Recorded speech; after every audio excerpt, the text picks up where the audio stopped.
Hello everyone, welcome back to my channel. हम लोग कर रहे थे उत्तराखंड की परीक्षा वानी का लाइन बाय लाइन रिवीजन। ठीक है। हमने ये बुक बहुत बार पढ़ चुके हैं, पहले बहुत बार पढ़ चुके हैं। तो ऐसा होता है कि पेपर के पहले अगर हमने रिवीजन नहीं किया है तो चीज़ें कुछ स्किप हो जाती हैं माइंड से। इसलिए रिवीजन बहुत ज़्यादा ज़रूरी है। कभी कभी ऐसा होता है इतना ज़्यादा हमारे पास टाइम नहीं है कि बुक खोल के पूरी बुक दोबारा से पढ़ें। तो जब हम वीडियोस देखते हैं, वीडियोस में एक तो सबसे अच्छी बात यह है कि हम वीडियोस में इनटू टू करके स्पीड बढ़ा सकते हैं। तो जैसे 9-10 घंटे में पूरी बुक ख़त्म हो रही है तो हम उसके 4-5 घंटे में पूरी बुक कंप्लीट कर सकते हैं, पूरी बुक का रिविज़न। और हम चलते चलते भी इसको रिवाइज कर सकते हैं। कहीं ट्रैवल कर रहे हैं तब हम सेंटर पे जा रहे हैं तो 2-4 घंटे की वीडियो तो ऐसे ही देख लेते हैं। तो पूरी बुक का रिवीजन हमारा चलते चलते भी हो सकता है। तो इसलिए ये बेनिफिशियल है बहुत, ये पूरी सीरीज़। ठीक है। तो आज हम करने वाले हैं चैप्टर 9, प्रमुख नगर पर्यटन एवं धार्मिक स्थल। जिला दर्शन है, बहुत ज़्यादा इम्पोर्टेंट चैप्टर और बहुत लंबा होने वाला ही है। तो अंत तक ज़रूर बन के रहिएगा। अपने अगर आपको सिलेक्शन लेना है तो पूरी वीडियो देखना ज़रूरी है, क्योंकि एक एक लाइन बहुत ज़्यादा इंपॉर्टेंट है। आयोग कहाँ से क्वेश्चन पूछेगा, कैसे क्वेश्चन पूछेगा, पता नहीं। तो हमें एक एक चीज़ समझ के पढ़नी होगी बहुत अच्छे से, ताकि हमारी कोई भी चीज़ स्किप ना हो। तो स्टार्ट करते हैं। उत्तराखंड प्राकृतिक एवं धार्मिक पर्यटन स्थलों की दृष्टि से उत्तराखंड एक समृद्ध राज्य है।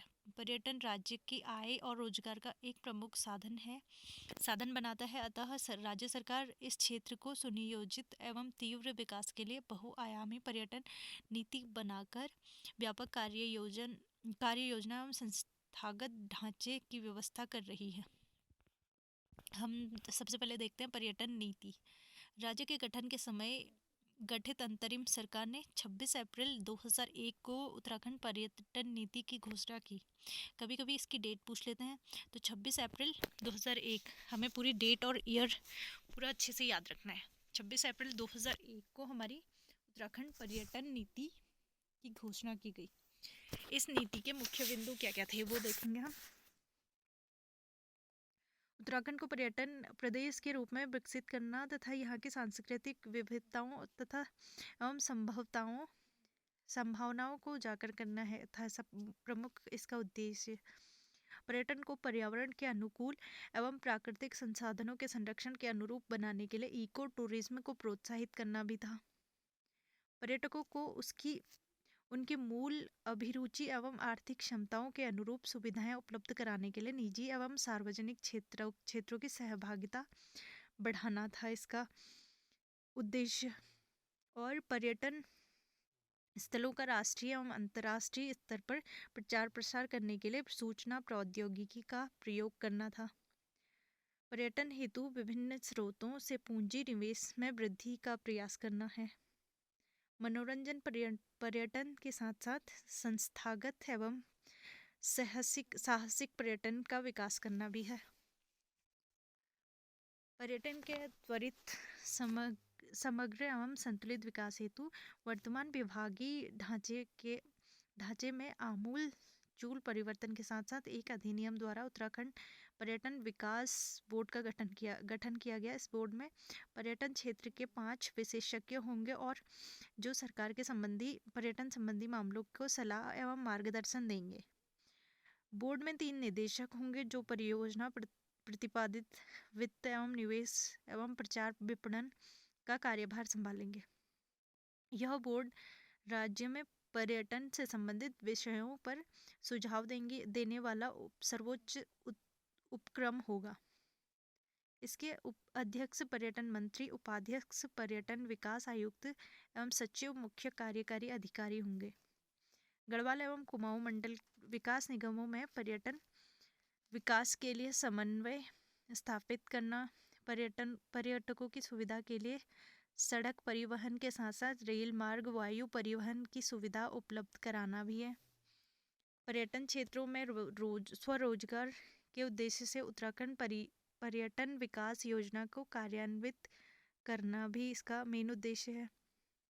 अब पर्यटन नीति के बारे में देखते हैं। सितंबर 2018 में प्रदेश में नई पर्यटन नीति की घोषणा की गई। ठीक है, पर्यटन नीति स्टार्ट की गई थी 26 अप्रैल 2001 में, और नई पर्यटन नीति सितंबर 2018 में प्रदेश में नई पर्यटन नीति की घोषणा की गई। इस नीति में पर्यटन को उद्योग का दर्जा देते हुए पर्यटन संबंधी 28 गतिविधियों को सूक्ष्म लघु मध्यम उद्योगों जैसे लाभ देने की व्यवस्था की गई। पर्यटन संबंधी कार्य योजनाएं एवं ढांचे। धरती का स्वर्ग धरती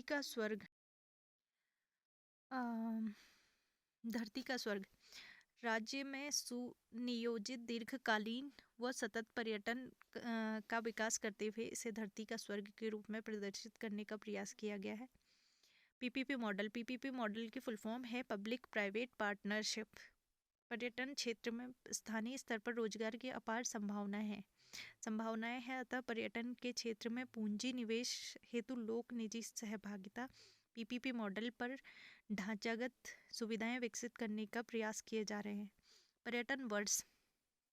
पर्यटन को बढ़ावा देने के लिए राज्य सरकार ने वर्ष 2001 से 2015 तक को पर्यटन वर्ष घोषित किया था। वेबसाइट। प्रदेश में पर्यटनों की सुविधा समुचित प्रसार प्रचार के लिए पर्यटन वेबसाइट तैयार कर लॉन्च किया गया है। प्रचार प्रसार राज्य को पर्यटन के क्षेत्र में विश्व मानचित्र में लाने के लिए वेबसाइट, CD-ROM, टेबल बुक्स, प्रचार स्मारिका, अंतर्राष्ट्रीय जनसंपर्क कंपनी, इलेक्ट्रॉनिक्स मीडिया आदि द्वारा प्रचार प्रसार किया जा रहा है। दिल्ली, सूरजकुंड व चेन्नई में उत्तराखंड उत्सव आयोजित किए जा रहे हैं। इसी प्रकार के उत्सव बेंगलोर, मुंबई, कोलकाता, अहमदाबाद आदि राज्यों में भी स्टार्ट किए गए हैं। देहरादून तथा अल्मोड़ा में राष्ट्रीय स्तर के कला एवं पर्यटन मेलों का आयोजन किया जा रहा है। पर्यटन सूचना केंद्र। पर्यटकों को उच्च स्तर में मार्गीय सुविधा उपलब्ध कराने के लिए पर्यटन सूचना केंद्रों की स्थापना की गई है। सांस्कृतिक धरोहरों का सूचीकरण। Indian national trust for art and cultural heritage, INTACH बोलते हैं इसे, द्वारा राज्य के सांस्कृतिक धरोहरों का सूचीकरण किया गया है। अब हम देखते हैं उत्तराखंड पर्यटन विकास बोर्ड। देश में यह अपनी तरह का पहला विकास परिषद है जिसका गठन अधिनियम के तहत किया गया है। यह परिषद पर्यटन से संबंधित सब नीति निर्धारण, अवस्थापना, सुविधाओं का सुदृढ़ीकरण, पूंजी निवेश आमंत्रण एवं अनुमति आदि कार्य करता है। पर्यटन रोजगार योजना। स्थानीय लोगों को पर्यटन की गतिविधियों से जोड़ने के लिए रोजगार के अवसर सृजित करने के उद्देश्य से देश सरकार द्वारा 1 जून 2002 को से वीरचंद सिंह गढ़वाली पर्यटन स्वरोजगार योजना शुरू की गई है। ये क्वेश्चन रिपीट हुआ है बार बार कि वीरचंद सिंह गढ़वाली पर्यटन स्वरोजगार योजना कब से शुरू की गई है, तो इसकी डेट याद रखनी है, 1 जून 2002 से। ठीक है, इस योजना के तहत पर्यटन से जुड़ी योजनाओं तथा यथा होटल एवं रेस्टोरेंट, मोटेल, पर्यटन सुविधा युक्त STD, PCO, टेंट नुमा आवासीय योजना, पर्यटक वाहन आदि के लिए उद्यमियों को ऋण पर्यटन विभाग के माध्यम से बैंकों द्वारा उपलब्ध कराया जाने वाला ऋण। अन्य कुछ कदम महत्वपूर्ण हैं, जैसे राज्य में विशेष साहसिक पर्यटन, इको टूरिज्म, वन्य जीव पर्यटन, स्वास्थ्य पर्यटन, Chunakham centre for eco tourism and sustainable livelihood की स्थापना की गई है। पर्यटन गांव के रूप में चमोली के माणा गांव तथा अल्मोड़ा के जागेश्वर धाम गांव में हेरिटेज गांव के रूप में विकसित किया गया है। बायो व ऑर्गेनिक पर्यटन का विकास किया गया। उत्तरकाशी के मोटाण गांव, अगोड़ा गांव व देहरादून जौनसर बाबर क्षेत्र में कोटी इंद्रौली गांव को पर्यटन हब के रूप में विकसित किया गया है। राज्य में साहसिक पर्यटन खेल को बढ़ावा दिया गया है। Trekking, mountaineering, kayaking, skiing, river rafting आदि प्रमुख साहसिक खेल हैं। देहरादून स्थित सर्वे ऑफ इंडिया परिसर में लगभग 55 एकड़ क्षेत्र में park of the great arc का विकास किया गया है। पर्यटन विकास की दिशा में सरकार द्वारा शीतकालीन पर्यटन की भी शुरुआत की गई है, जिसके अंतर्गत जोशीमठ, ऊखीमठ, मुखवा, खरसाली आदि तीर्थ स्थलों की अवस्थापना सुविधाओं को सुदृढ़ किया गया है। ग्रामीण पर्यटन को प्रोत्साहित करने के लिए की दिशा में बहुत सारे प्रयास किए गए हैं। पर्यटन सर्किटों के विकास एवं चारधाम यात्रा मार्गों में अवस्थाएं सुविधाएं विकसित की जा रही हैं। अब कुंभ की तरह ही तर्ज पर नंदा देवी राजजात यात्रा के लिए भी आयोजन किया जा रहा है। देहरादून स्थित पुरानी जेल के नेहरू वार्ड को हेरिटेज के रूप में विकसित किया गया है। देहरादून में स्थित राष्ट्रीय स्तर पर होटल मैनेजमेंट संस्थान की स्थापना की गई है तथा देहरादून व अल्मोड़ा में स्थित राज्य स्तरीय होटल मैनेजमेंट संस्थानों का सुदृढ़ीकरण किया गया है। राज्य के प्रमुख नगर, ऐतिहासिक, धार्मिक व पर्यटन स्थल। सबसे पहले हम देखेंगे हरिद्वार। तो ये पूरा जिला दर्शन है, इसमें 13 के 13 जिला करेंगे हम। इनकी इम्पोर्टेंट चीज़ें लाइन बाय लाइन एक एक चीज़ हम देखेंगे, तो हमें अंत तक बने रहना है। और कोई नई चीज़ आपको पता हो तो आप कमेंट ज़रूर कीजिएगा अपने अपने ज़िले के, ठीक है। हरिद्वार डिस्ट्रिक्ट पढ़ते हैं हम सबसे पहले। मैं आपको सजेस्ट करूँगी, जब भी आप पढ़ते हैं या चीज़ें सुनते हैं तो आप मैप ड्रॉ खुद से भी करने की कोशिश कीजिए, जिससे आपको ईजी रहेगा और समझने में आसानी रहेगी चीज़ें। हरिद्वार गढ़वाल क्षेत्र का अति विशिष्ट नगर है, जो कि शिवालिक श्रेणी में आता है। बिल्ल व नील पर्वतों के मध्य गंगा के दाहिने तट पर स्थित है हरिद्वार। यहीं से गंगा मैदान में उतरती है। जिले के स्वरूप का गठन 28 दिसंबर 1988 में किया गया। 1988 से लेकर राज्य के गठन तक यह सहारनपुर मंडल में था, लेकिन गठन के बाद गढ़वाल मंडल का एक जिला बना दिया गया इसे।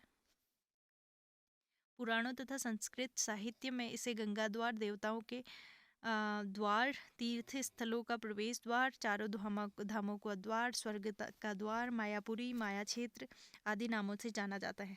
शिव के उपासक जो केदारनाथ की यात्रा पर जाते थे, इससे शिव से जोड़ते हुए हरिद्वार तथा वैष्णव मत वाले यात्री बद्रीनाथ की यात्रा करते थे यहाँ से, और इसे हरिद्वार कहते हैं। रामायण काल से पूर्व यहाँ कपिल मुनि का आश्रम था, जिसे सूर्यवंशी राजा सागर के अश्वमेघ यज्ञ घोड़े के इंद्र के चुपके से बांध दिया जाता था। घोड़े को खोजते हुए 60,000 सागर पुत्र आश्रम में पहुंचकर कपिल मुनि को अपशब्द कहे और मुनि के श्राप से भस्म हो गए। कालांतर में सागर के वंशज भगीरथ ने तपस्या करके पृथ्वी पर गंगा का अवतरण कराया। ये मतलब पौराणिक कथा है मान्यता के अनुसार। तो और इधर से गंगा को गुजार कर अपने पूर्वजों का उद्धार कराया इन्होंने। कपिल मुनि के नाम पर हरिद्वार को कपिला भी कहा जाता है।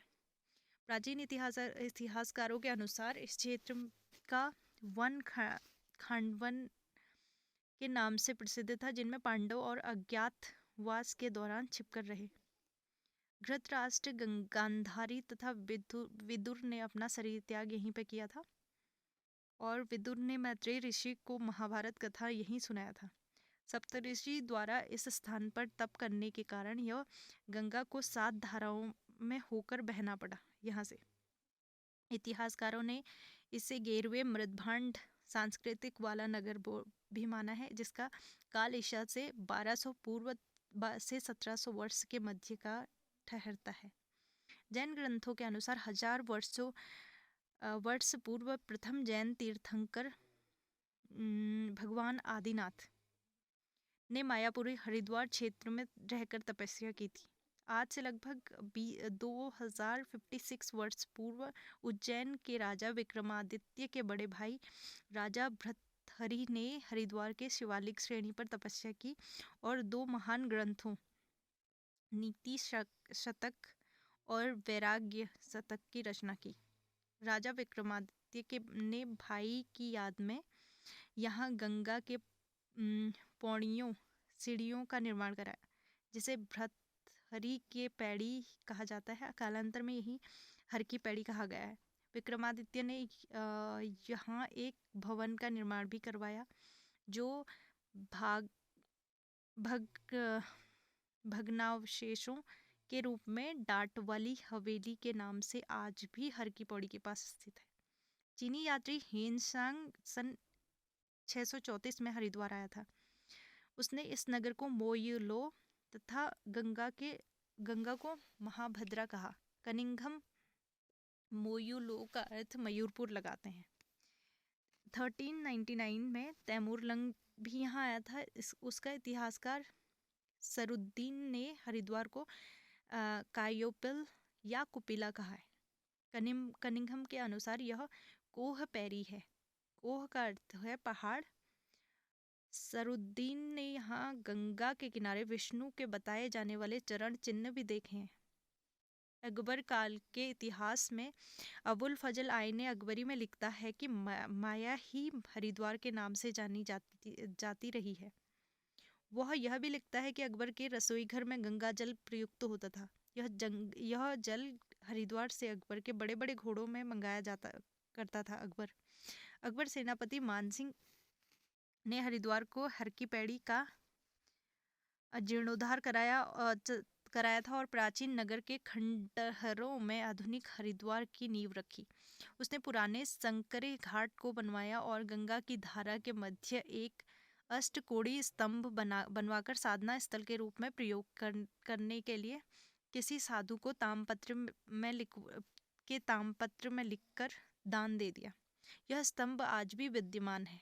1608 में जहांगीर के शासनकाल में पहला यूरोपियन यात्री टॉम कारियट हरिद्वार आया। उसने हरिद्वार को शिव की राजधानी कहा। स्वयं जहांगीर 1620 में कुछ दिनों के लिए हरिद्वार आकर रहा। रामानंद 1400 से 1470 के आगमन के पश्चात रामावत संप्रदाय और वैष्णव लहर ने हरिद्वार को हिंदुओं की प्रमुख तीर्थ के रूप में प्रतिष्ठान दिलाया। गोरखों के शासनकाल में हरिद्वार दासों की बिक्री का केंद्र बन गया। अलेक्जेंडर कनिंघम, जो ब्रिटिश काल से सरकार द्वारा संचालित आर्कियोलॉजिकल सर्वे ऑफ इंडिया के डायरेक्टर जनरल थे, ने सन 1862 में 1865 के बीच में यहाँ के पुरातात्विक सर्वेक्षण किया। उनकी रिपोर्ट के अनुसार हरिद्वार में गंगा द्वार, हर की पैड़ी, माया देवी मंदिर, भैरव मंदिर, नारायण बलि मंदिर और राजा वेन का किला तब के प्रमुख स्थल थे। कनिंघम को यहाँ के श्रावणनाथ मंदिर में बोधि वृक्ष के नीचे समाधि स्थल से बुद्ध की प्रतिमा मिली है। अंग्रेजों ने हरिद्वार के महत्व को देखते हुए इसके विकास पर विशेष ध्यान दिया। महात्मा गांधी ने 1915 और 1927 में हरिद्वार की यात्रा की थी। यहाँ के प्रमुख धार्मिक एवं दर्शनीय स्थल हैं हर की पौड़ी, ब्रह्मकुंड, कांगड़ा, सुभाष घाट, कुशावर्त घाट, गऊ घाट। ये मतलब आप अपनी नॉलेज के लिए देख सकते हैं। ये चीज़ें यहाँ घूमने की है। पौराणिक ग्रंथों के अनुसार यहाँ जिन 5 तीर्थों को महत्वपूर्ण बताया गया वो है हर की पैड़ी, कुशावर्त, नील पर्वत, कनखल व बिल्व पर्वत। ये है इम्पोर्टेंट। हर की पैड़ी, कुशावर्त, नील पर्वत, कनखल एवं बिल्व पर्वत। हर की पैड़ी के बारे में देखते हैं क्या है। सर्वप्रथम यहाँ का पवित्र घाट राजा विक्रमादित्य ने अपने भाई भर्तहरि की स्मृति में बनवाया। अकबर के सेनापति राजा मानसिंह ने हर की पैड़ी का नए सिरे से निर्माण कराया। यह पवित्र स्नान घाट ब्रह्मकुंड के रूप में भी जाना जाता है। ऐसी मान्यता है कि यहाँ स्नान करने से मोक्ष की प्राप्ति होती है। गऊ घाट ब्रह्मकुंड के दक्षिण स्थित इस घाट पर स्नान करने से मनुष्य गौ हत्या के पाप से मुक्ति पा लेता है, ऐसी मान्यता है। कुशावर्त घाट गऊ घाटके के समीप यह दत्तात्रेय ऋषि ने एक पैर पर खड़े होकर यहाँ घोर तपस्या की थी। गंगा के प्रवाह से उसके कुश आदि बह गए। उनके कुपित होने पर गंगा ने उन्हें वापस किया और इस स्थान के नाम पर कुशावर्त घाट पड़ा। इस घाट का निर्माण महारानी अहिल्याबाई ने कराया था और यहाँ श्राद्ध कर्म एवं पिंडदान किया जाता है। माया देवी मंदिर, आपको मेनली ये मंदिर घाट कहाँ है ये याद रखने हैं। माया देवी मंदिर ऑब्वियसली मायापुरी में होगा, मायापुरी हरिद्वार।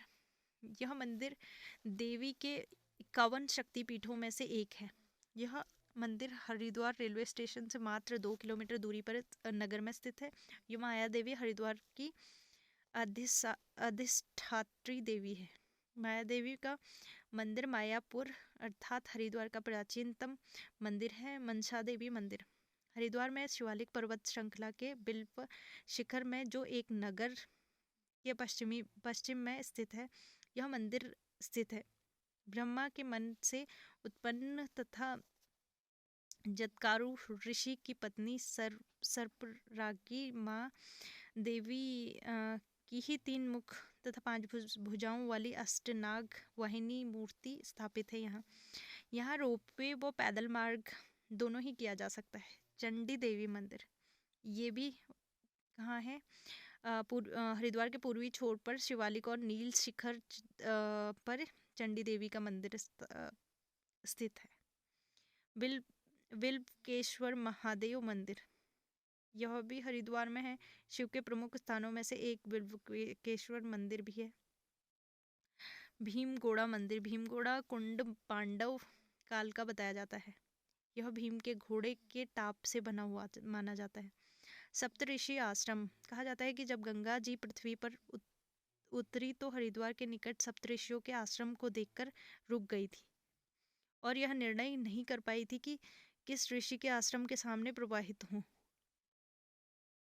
क्योंकि प्रश्न सभी ऋषियों के सम्मान का था और उनके कोप भाजन बनने का भी भय था। तभी गंगा को देवताओं ने 7 धाराओं में विभक्त होने को कहा और गंगा 7 धाराओं में विभक्त होकर बही। अतः यह क्षेत्र सप्त सरोवर व सप्तऋषि के नाम पर विख्यात हुआ। आज यहाँ सप्तऋषि आश्रम भी स्थित है। शांति कुंज, आचार्य प्रवर पंडित श्रीराम शर्मा के संरक्षण में शांति कुंज संस्थान की स्थापना 1971 में हुई। इस संस्थान में नृत्य, गायत्री यज्ञ व साधना होती है। आज यह स्थान गायत्री तीर्थ के रूप में प्रतिष्ठित होती है। कनखल, यह हरिद्वार के दक्षिण में स्थित एक उपनगर है। कनखल पौराणिक काल में यह नगर शिवजी के ससुर दक्ष प्रजापति की राजधानी थी। इसी नगर में दक्ष द्वारा आयोजित यज्ञ में शिव का कोई स्थान न देख उनकी पत्नी सती ने वर्तमान सती कुंड नामक स्थान पर योगाग्नि से अपने शरीर को जला दिया था। सनत कुमारों को यहीं पर सिद्धि मिली थी। सनत कुमारों, कालिदास के मेघदूत में इस नगर का वर्णन है। दक्षेश्वर महादेव, तिला भंडेश्वर महादेव, नारायणी शिला, महाविद्या मंदिर, शमशान मंदिर, रामेश्वर मंदिर, महिषासुर मर्दिनी आदि मंदिर यही हैं। अब रुड़की देखते हैं हम। हरिद्वार का यह उपनगर गंगनगर के दोनों ओर से तथा सोनाली नदी के दक्षिण ओर में स्थित है। इस नगर का विकास तब होना आरंभ हुआ जब ऊपरी गंगा नहर का निर्माण शुरू हुआ था। इस नहर की परिकल्पना तत्कालीन गवर्नर थॉमसन ने की थी तथा इसका निर्माण कर्नल बी कांटले के नेतृत्व में किया गया। इसके अलावा इसके निर्माण में 1847 में रुड़की में स्थापित एशिया के प्रथम engineering college Thomas college of civil engineering के महत्वपूर्ण तकनीकी सहयोग रहा। इस कॉलेज को आज IIT का दर्जा प्राप्त है। इसी संस्थान के तकनीकी नेतृत्व में भारत में पहली बार 22 दिसंबर 1851 को रुड़की के पिनार कलियर के बीच में रेल इंजन 2 मालवाहक डिब्बों के साथ रवाना हुई। इन डिब्बों में मिट्टी भरी हुई थी जिसे गंगा नहर निर्माण के उपयोग में लाया जाना था। 1847 में स्थापित एशिया का प्रथम इंजीनियरिंग कॉलेज के पश्चात रुड़की में रक्षा एवं तकनीकी कौशल का प्रमुख कार्यालय, बंगाल इंजीनियरिंग ग्रुप एवं केंद्रीय भवन अनुसंधान संस्थान, राष्ट्रीय जल विज्ञान संस्थान, भारतीय सिंचाई अनुसंधान संस्थान जैसे कई महत्वपूर्ण संस्थानों की स्थापना भी करी गई। यह हजरत उलाउद्दीन अहमद साबिर के दरगाह पिराने कलियर है, जो कि हिंदू और मुस्लिम धर्मों के बीच की एकता की जीवंत मिसाल है। नेक्स्ट हम देखते हैं नंबर 2 में आता है देहरादून। देहरादून नगर बाह्य एवं मध्य हिमालय के बीच स्थित है। दून घाटी में यह बसा है। इसका आकार दोने यानी कि द्रोण जैसा है। 1817 में इसे जिला बनाकर मेरठ मंडल के अंतर्गत सम्मिलित किया गया। 1975 में यह गढ़वाल मंडल में था। यहाँ की नगरपालिका के 9 दिसंबर 1998 में उच्चीकृत कर नगर निगम बनाया गया। वैदिक साहित्य के अनुसार आर्यों से पूर्व इस भूमि पर असुर जाति के लोग रहते थे। मान्यता के अनुसार महाभारत काल में यहाँ वर्तमान टपकेश्वर के पास आचार्य द्रोण का आश्रम है। ये क्वेश्चन आया है कि टपकेश्वर मंदिर कहाँ है, तो देहरादून में है, जहाँ पहले आचार्य द्रोण का आश्रम था। इसी कारण इस घाटी को द्रोण घाटी के नाम से भी जाना जाता है। 1675 है यहाँ पे, 99 लिखा हुआ में पंजाब से आए गुरु राम राय ने यहाँ गुरुद्वारा बनवाया, जो आज नगर के केंद्र में है। शायद गुरु राम राय द्वारा यहाँ डेरा डालने के कारण इसका नाम देहरादून पड़ा। गुरु राम राय द्वारा डेरा डालने के कारण ही इसका नाम देहरादून पड़ा, तो धीरे धीरे देहरादून में विख्यात हो गया। कुछ लोगों का मानना है कि गुरु राम राय द्वारा यह देह त्यागने के कारण इसका नाम देहरादून पड़ा। इतिहासकार इससे पूर्व का स्थान, इस स्थान पर पृथ्वीपुर बताते हैं इस स्थान को। 1804 तक यह क्षेत्र गढ़वाल नरेशों के अधीन था। 1804 से 15 तक गोरखा शासकों के अधीन था। 1815 से स्वतंत्रता तक ब्रिटिश शासकों के अधीन रहा। इस जिले के प्रमुख स्थल निम्नलिखित हैं: गुच्चू पानी, रॉबर्ट्स केव गुफाएं, ये सारी चीज़ें कहाँ हैं? देहरादून में है। श्री गुरु राम राय दरबार साहिब, इसकी स्थापना सन 1699 में हुई, ये भी देहरादून में है। धामावाला व झंडा दरबार गुरुद्वारा भी देहरादून में है। टपकेश्वर मंदिर, ये पूछा गया है क्वेश्चन में, ये भी देहरादून में है। यहाँ से एक छोटी नदी तट पर शिव मंदिर भी स्थित है, जहाँ से निरंतर जल टपकता रहता है, इसलिए इसका नाम टपकेश्वर महादेव है। चंद्रबनी, महर्षि गौतम ने इस स्थान को अपनी सहधर्मिणी अहिल्या एवं पुत्री अंजनी के साथ लगभग 12 वर्षों के तक कठिन तपस्या के बाद यह गौतम कुंड है, जिसमें लोग पवित्र स्नान करते हैं। भागीरथी रिसोर्ट देहरादून से लगभग 19 किलोमीटर की दूरी पर देहरादून चक्राता मार्ग पर सेलाकुई के पास एक पिलकिन स्थल है, जिसे भागीरथी रिसोर्ट्स के नाम से जाना जाता है। फन वैली देहरादून से 25 किलोमीटर हरिद्वार मार्ग पर है फन वैली। यहाँ पर गो कार्टिंग, वाटर स्लाइडिंग सबसे बड़ा लहर तालाब, 20 रोमांचकारी खेल आकर्षण के केंद्रक हैं। मानसी डियर पार्क शहर से 10 किलोमीटर दूर मसूरी मार्ग पर है। यहाँ लोगों के मनोरंजन के लिए हिरन, पक्षियों आदि का वन्य जीवों का जंतु उद्यान है। राजाजी राष्ट्रीय पार्क 820.42 वर्ग किलोमीटर क्षेत्र में यह पूरा वन्यजीव अभ्यारण्य फैला हुआ है। इसका 1983 में 3 वन्य विहार मोतीचूर, चीला, राजाजी को मिलाकर एक का निर्माण कराया। इसका नाम भारत के अंतिम गवर्नर चक्रवर्ती सी राज गोपालाचार्य के नाम पर रखा गया। राजाजी नेशनल पार्क सहस्त्रधारा गंधक युक्त जल वाले प्राकृतिक स्थल पर्यटकों के लिए आकर्षण का केंद्र है। अनेकों समूहों की धाराएं बहने के कारण इसे सहस्त्रधारा के नाम से जानते हैं। यह देहरादून से 14 किलोमीटर दूर दून बाल्दी के तट पर है। टाइगर प्रपात यह चक्राता से 5 किलोमीटर की दूरी पर है। 4 सिद्ध हैं यहाँ के मेन लक्ष्मण सिद्ध, कालू सिद्ध, माणक सिद्ध, माणु सिद्ध, ये सब 4 प्रमुख सिद्ध भी देहरादून में है। अब जौनसार बाबर देहरादून के जनजाति शहर उत्तर पश्चिम में स्थित है। कालसी, चक्राता तथा त्यूनी तहसीलें इसी क्षेत्र के अंतर्गत आते हैं। सामान्यतः यह क्षेत्र यमुना और टोंस नदियों के मध्य में स्थित है। कालसी इसके यहाँ के प्रमुख स्थल हैं। कालसी यह जौनसार बाबर के क्षेत्र के दक्षिण भाग में यमुना के किनारे स्थित है। यहाँ से प्रसिद्ध चित्रशिला पर पाली में अशोक के शिलालेख उत्कीर्ण है। इस लेख में ब्राह्मी लिपि का प्रयोग किया गया है। तो ये क्वेश्चन रिपीट हुआ है कि कालसी अभिलेख कौन सी लिपि में लिखा गया है, कौन सी लिपि का यूज़ हुआ है, कौन सी भाषा का यूज़ हुआ है, पाली भाषा और ब्राह्मी लिपि, ठीक है। और कालसी अभिलेख कहाँ से, मतलब लोकेशन पूछा गया, तो लोकेशन है देहरादून की कालसी जगह पर, अशोक के शिलालेख मिले हैं वहाँ से। अब लाखा मंडल कहाँ पे है?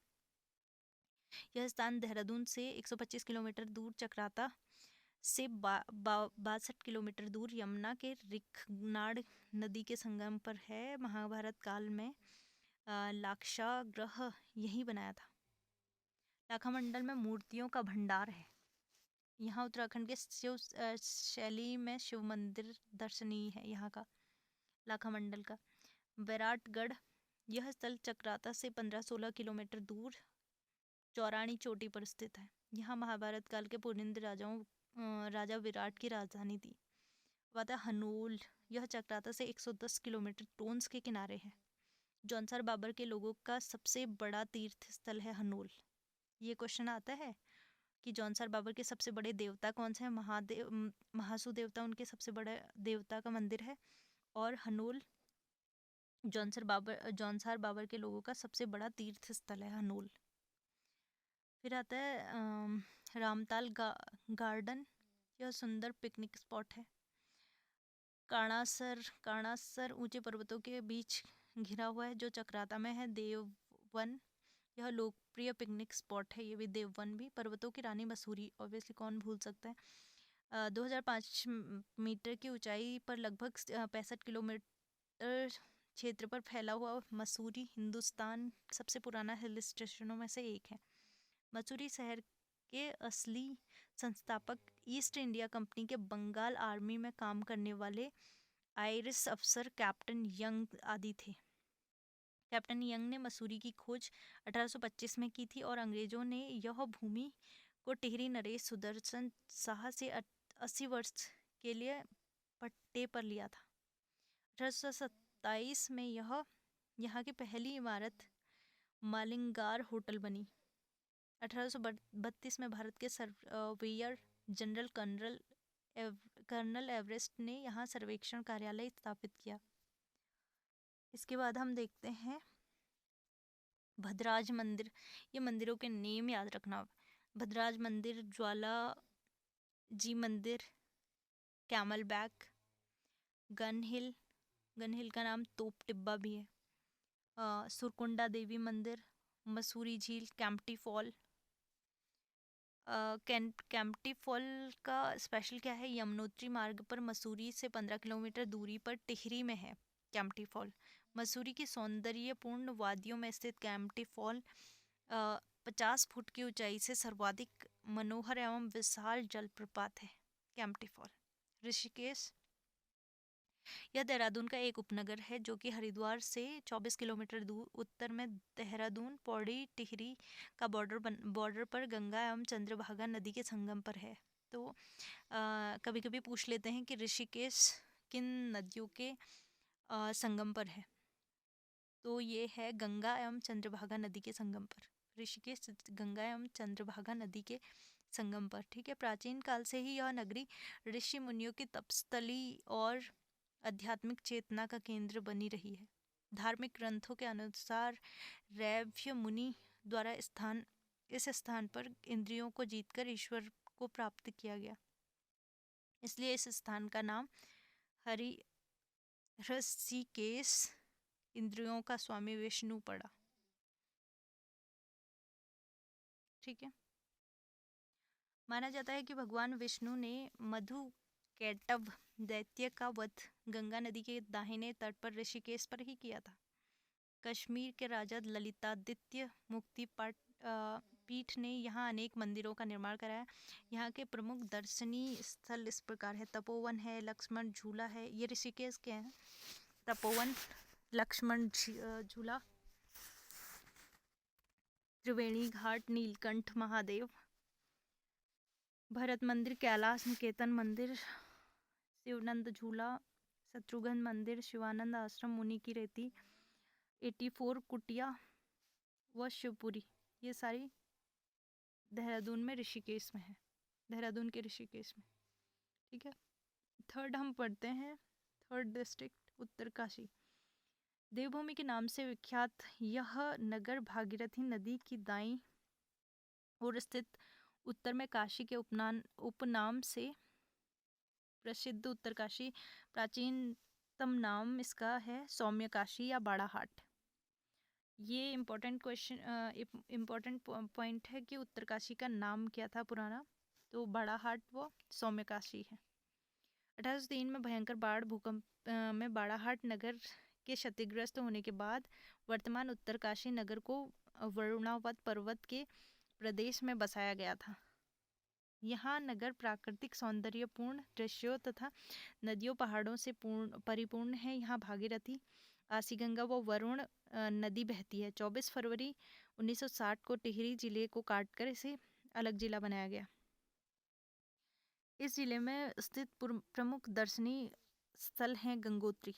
उत्तरकाशी जनपद में स्थित गंगोत्री समुद्र तल से 3048 मीटर की ऊंचाई में ऋषिकेश से 255 किलोमीटर उत्तर में, उत्तरकाशी से 99 किलोमीटर उत्तर पूर्व में स्थित है।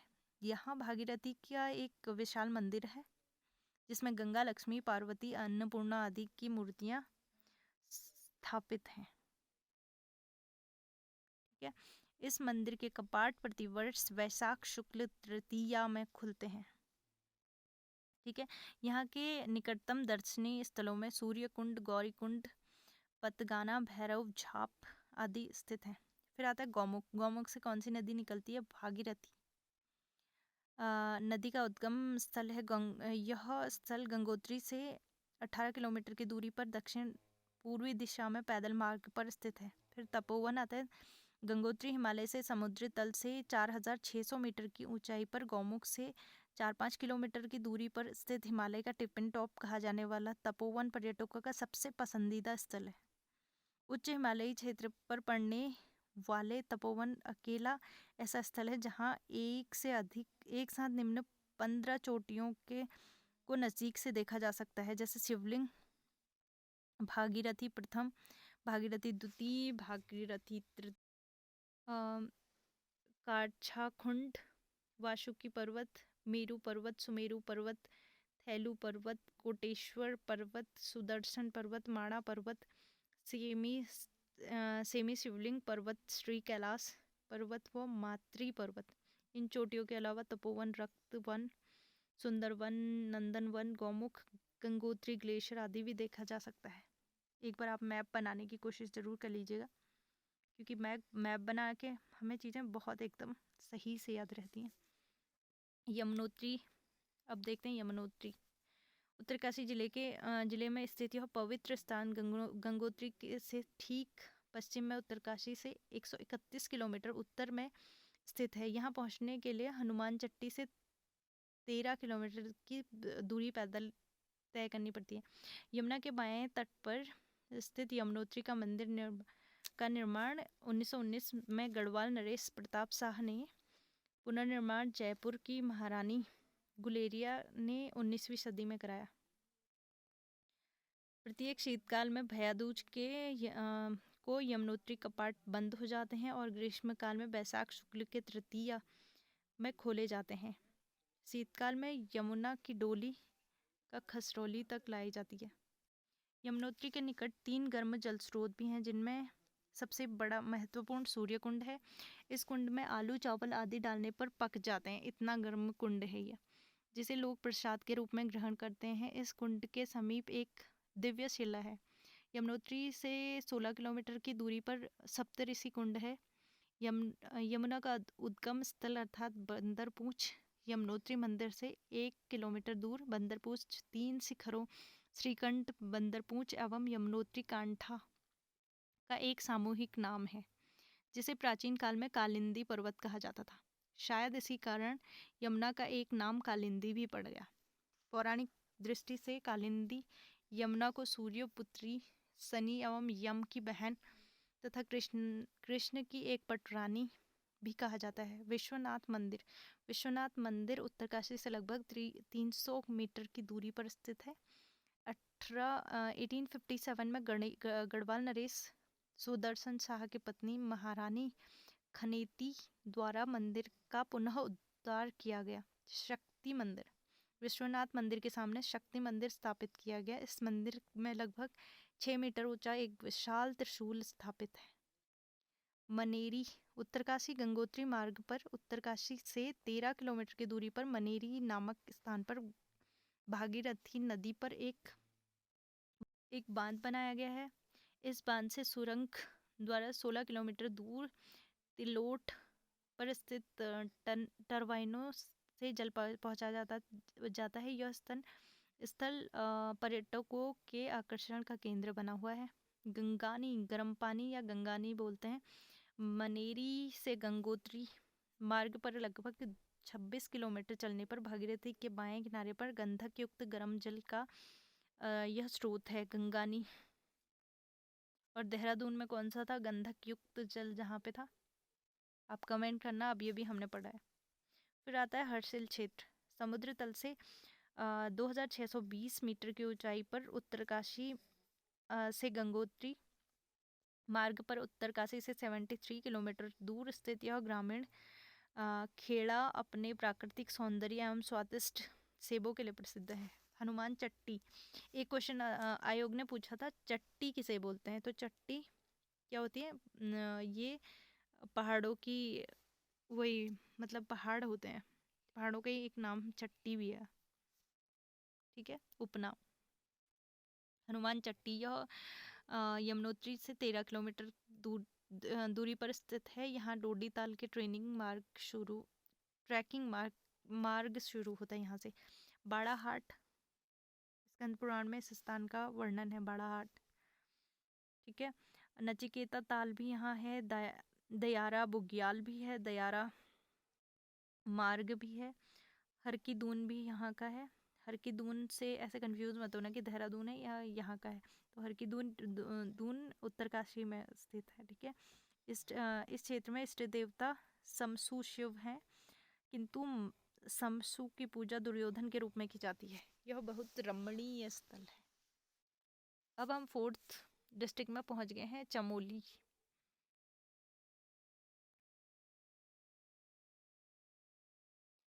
चमोली पढ़ेंगे। फरवरी 1960 में गढ़वाल जनपद से अलग होकर चमोली का नया जनपद बनाया गया। 20 जुलाई 1970 को अलकनंदा में आए बाढ़ से चमोली के अधिकांश राजकीय भवन नष्ट हो गया था। चमोली से 11 किलोमीटर दूर स्थित गोपेश्वर में जिला मुख्यालय बनाया गया इसका। विदिशा के नागवंशी राजा गणपतिनाथ 4वीं सदी के मध्य ने यहाँ मध्य हिमाद्री शैली का एक विशाल मंदिर रूप रुद्र महालय बनवाया था, जिसे अब गोपेश्वर नाम से जाना जाता है, ठीक है।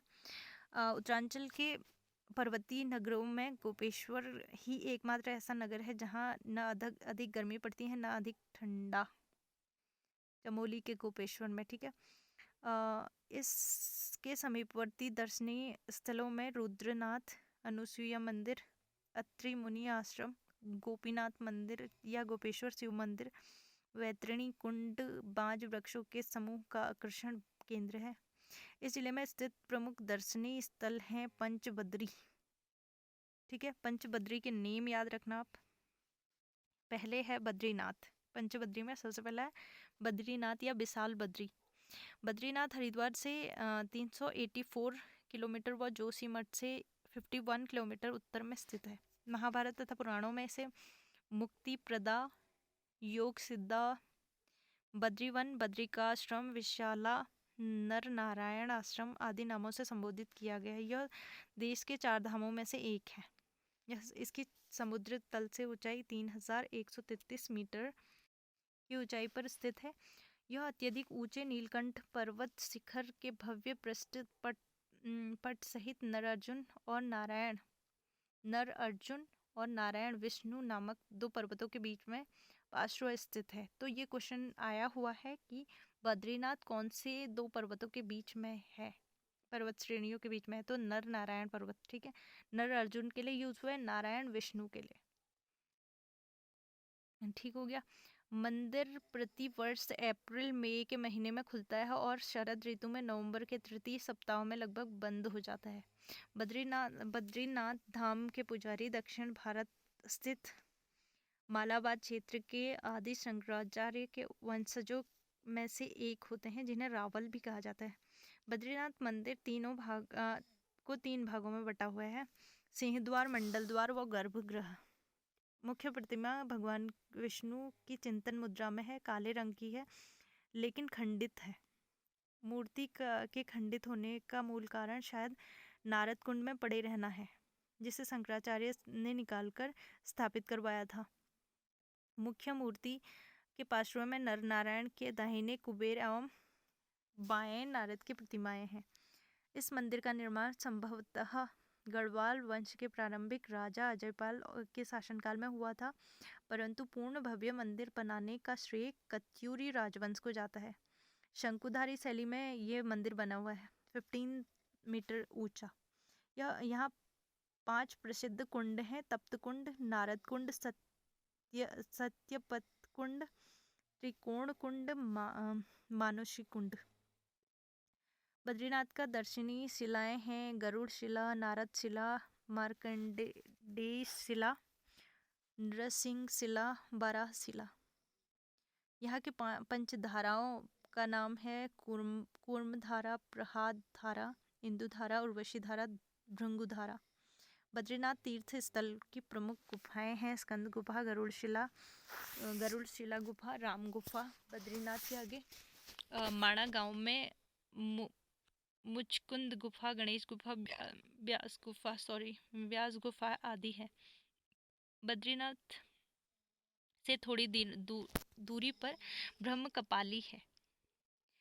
अब हम नंबर 2 पढ़ते हैं, आदि बद्री। सबसे पहले हमने बद्रीनाथ देखा, अब आदि बद्री देख रहे हैं। आदि बद्री मंदिर कर्णप्रयाग में 21 किलोमीटर की दूरी पर है। यहाँ पर 16 मंदिर, छोटे छोटे मंदिर हैं आदि बद्री में, जिन्हें समतल छत वाले 7 मंदिर अत्यधिक प्राचीन हैं, जिनमें इनकी स्थापना गुप्त काल में की गई थी। समस्त मंदिर छोटे छोटे चबूतरों तथा 2 से 6 मीटर की विभिन्न ऊंचाइयों में साथ साथ स्थापित किए गए हैं। यहाँ के मुख्य मंदिर में भगवान विष्णु की प्रतिमा 1 मीटर ऊंची है, जिसे काले पत्थर में निर्मित किया गया है। विष्णु भगवान ही आदि बद्रीनाथ है। अब है भविष्य बद्री। नंबर 3 है भविष्य बद्री। यह मंदिर जोशीमठ के में ही आदि बद्रीनाथ है।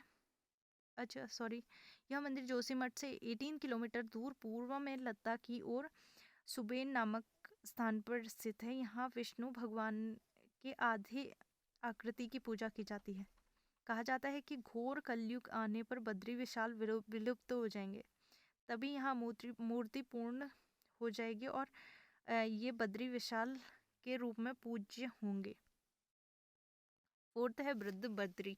समुद्र तल से 1380 मीटर की ऊंचाई तथा जोशीमठ से 7 किलोमीटर दूरी पर अनीमठ स्थित है। यहाँ पर आदि गुरु शंकराचार्य द्वारा बद्रीनाथ की प्रतिमा सर्वप्रथम स्थापित की गई थी, अतः यह प्रतिमा वृद्ध या पहली बद्री कहलाती है।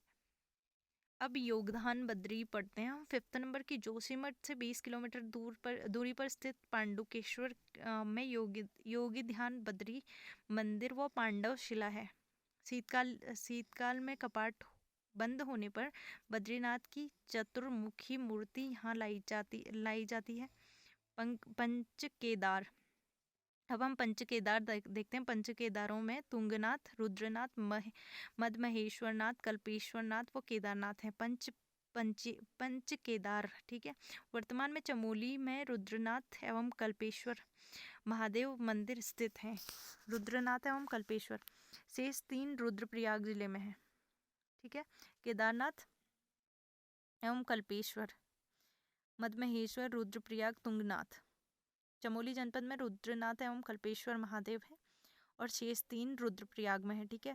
पंच केदारों में से केदारनाथ, मदमहेश्वर, तुंगनाथ एवं रुद्रनाथ मंदिर की व्यवस्था केदारनाथ मंदिर समिति के अधीन, जबकि कल्पेश्वर मंदिर की व्यवस्था बद्रीनाथ समिति के अधीन है। रुद्रनाथ पढ़ेंगे सबसे पहले हम। तो चमोली जिले में स्थित इस मंदिर में भगवान शिव का रौद्र मुख की पूजा की जाती है। ये क्वेश्चन पूछे जाते हैं कि रुद्रनाथ में भगवान शिव के कौन से रूप की पूजा की जाती है, तो रौद्र मुख की पूजा की जाती है रुद्रनाथ में, ठीक है। रुद्रनाथ मंदिर में 2286 मीटर ऊंचाई पर स्थित है। ऐसी मान्यता है कि शरीर त्यागने के पश्चात लोगों की आत्मा यहाँ से वैतरणी नदी को पार करके आगे बढ़ती है। ये चतुर्थ केदारों के रूप में पितृ तीर्थ के नाम से प्रसिद्ध है। यह स्थान गोपेश्वर से 23 किलोमीटर दूरी पर स्थित है। यह क्षेत्र ब्रह्म कमल के लिए जग प्रसिद्ध है। शीतकाल में इसकी पूजा गोपेश्वर मंदिर में होती है। सेकंड आता है कल्पेश्वर। कल्पेश्वर में क्या होता है? पंचम केदार कल्पेश्वर में भगवान शिव की जटा, कल्पेश्वर में जटा मौलेश्वर की पूजा की जाती है। कहते हैं कि इस स्थान पर अप्सरा उर्वशी तथा दुर्वासा ऋषि ने कल्प वृक्ष के नीचे बैठकर तपस्या की थी। यह मंदिर शीतकाल में बंद हो जाता है। पंचप्रयाग पवित्र नदियों के संगम पर स्थित प्रयागों का धार्मिक दृष्टि से विशेष महत्व है। गढ़वाल में अलकनंदा एवं विभिन्न नदियों के संगम पर स्थित पंच प्रयागों के विशेष महत्व हैं। ये हैं विष्णुप्रयाग, नंदप्रयाग, कर्णप्रयाग, रुद्रप्रयाग एवं देवप्रयाग। यहाँ से अलग अलग नदियों का संगम होता है इन पंच प्रयागों में। यह हमने पढ़ने हैं, बहुत ज़्यादा इम्पॉर्टेंट है। इससे पहले वाली क्लास आपने नहीं देखी है तो उसमें एक बार आप उसे देख लीजिएगा। उसमें नदियों के संगम दिखाए गए हैं, पंच प्रयागों के क्रम दिए हैं पूरे, ठीक है। सबसे पहले है विष्णुप्रयाग अलकनंदा तथा पश्चिमी धौलीगंगा के संगम पर है। संगम के दोनों ओर जय विजय पर्वत हैं। तो विष्णुप्रयाग के आसपास जय विजय पर्वत है।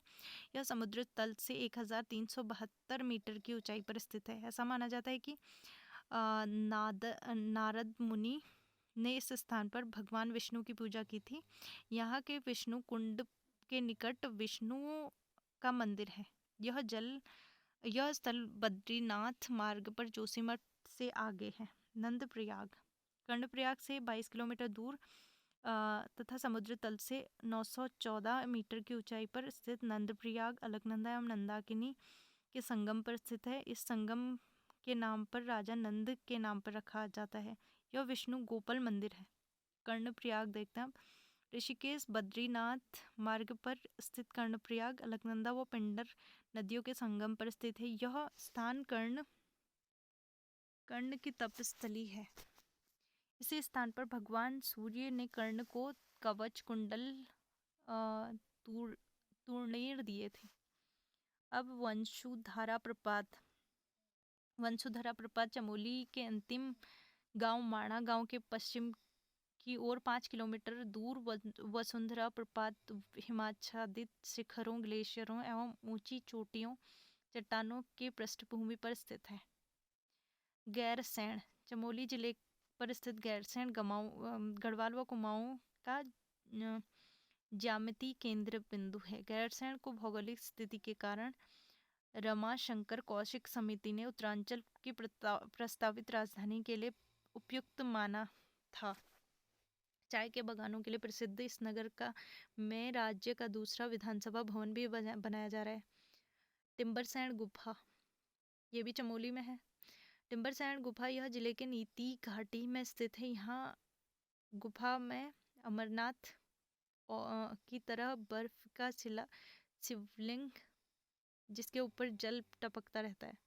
ग्वालदम, बागेश्वर सीमा पर स्थित चमोली का यह स्थल प्राकृतिक सुषमा के लिए प्रसिद्ध है।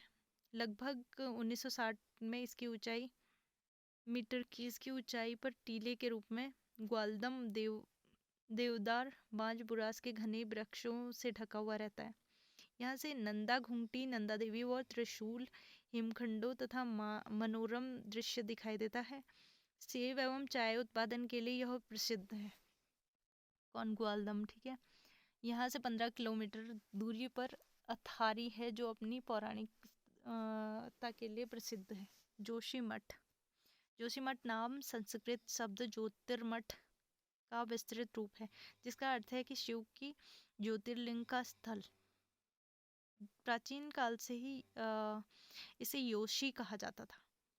जोशीमठ को योशी कहा जाता था। इस स्थान पर आदिगुरु शंकराचार्य ने भी तपस्या की थी। उन्होंने इस स्थान पर मठ की स्थापना की। हिंदुओं का यह विश्वास है कि शरद ऋतु में भगवान बद्रीनाथ विष्णु यहाँ विश्राम करते थे।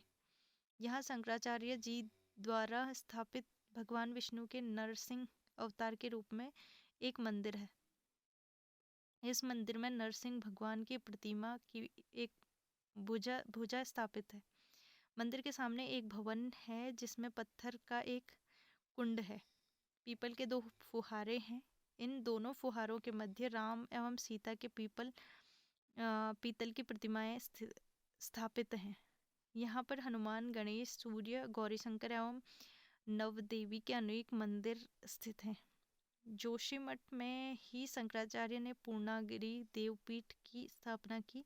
यहाँ एक वासुदेव मंदिर भी है। देखते हैं तपोवन, यह स्थल जोशीमठ से 15 किलोमीटर दूरी पर है जो कि अपने उष्ण जल स्रोतों के लिए प्रसिद्ध है। अब हेमकुंड साहिब, ये भी चमोली में है। समुद्र तल से 4529 मीटर की ऊंचाई पर स्थित हेमकुंड, स्वर्ण झील भी कहते हैं इसको, हेमकुंड को, जोशीमठ से लगभग 29 किलोमीटर दूर है।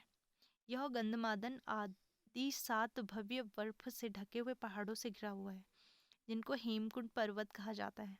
इसके मध्य में स्वच्छ जल की एक झील है। हाथी पर्वत एवं सप्तशृंग पर्वत शिखरों के हिमनद झील को जल पोषित करते हैं। झील में हिमगंगा नामक एक छोटी नदी निकलती है। झील के समीप एक गुरुद्वारा है जो सिखों के लिए एक तीर्थ स्थल है। यह विश्वास माना जाता है कि सिखों के 10वें गुरु गोविंद सिंह ने पूर्व जन्म में इस झील के तट पर चिंतन किया था, जैसा कि पवित्र ग्रंथ साहिब में संकेत किया गया है। सिख तीर्थ स्थल के रूप में इसकी स्थापना 1930 में हुई। सिखों के लिए यह कैलाश मानसरोवर के तुल्य है। यह स्थल लोकपाल तीर्थ या दंड पुष्करणी तीर्थ के नाम से हिंदुओं में पहले से पूज्य था। यहाँ लक्ष्मण जी का एक छोटा सा मंदिर भी है। अतः हिंदू और सिखों के लिए दोनों के लिए मतलब महत्वपूर्ण है। अब देखते हैं रूपकुंड, यह चमोली जनपद के विकासखंड देवाल से 25 किलोमीटर तथा समुद्र तल से 4780 किलोमीटर 80 मीटर की ऊंचाई पर त्रिशूली पर्वत पर तलहटी पर स्थित है। यह झील लगभग 500 फीट व्यास की कटोरे के आकार की होती है। इसमें मनोहरी झील से रूप गंगा जलधारा निकलती है। जून जुलाई के अलावा अधिकांश समय में यहाँ पर जमा रहता है। यहाँ 2.5 किलोमीटर की परिधि पर नरकंकाल फैले हुए हैं, तो इसे रहस्यमयी झील भी कहा जाता है रूपकुंड को। चांदपुर गढ़ी, आदि बद्री कर्णप्रयाग से 2 किलोमीटर दूर लघु गोलाकार पहाड़ी पर चांदपुर गढ़ी स्थित है। गढ़वाल में 52 गढ़ों में से अभी तक केवल एक ही गढ़ बचा हुआ है, चांदपुर गढ़ी। इसे 9वीं सदी का माना जाता है। फिर आता है फूलों की घाटी। इसकी खोज फ्रैंक स्मिथ ने करी थी। फूलों की घाटी को विश्व धरोहर सूची में कब घोषित किया गया 2005 में। ऋषिकेश बद्रीनाथ मार्ग पर गोविंद घाट से 19 किलोमीटर पैदल घाघरिया है। यहाँ से 5 किलोमीटर दूर पर असंख्य फूलों से सजी घाटी वैली ऑफ फ्लावर्स फूलों की घाटी के नाम से जाने जाते हैं। वर्ष 2005 में विश्व धरोहर समिति द्वारा फूलों की घाटी को विश्व धरोहर सूची में शामिल किया गया।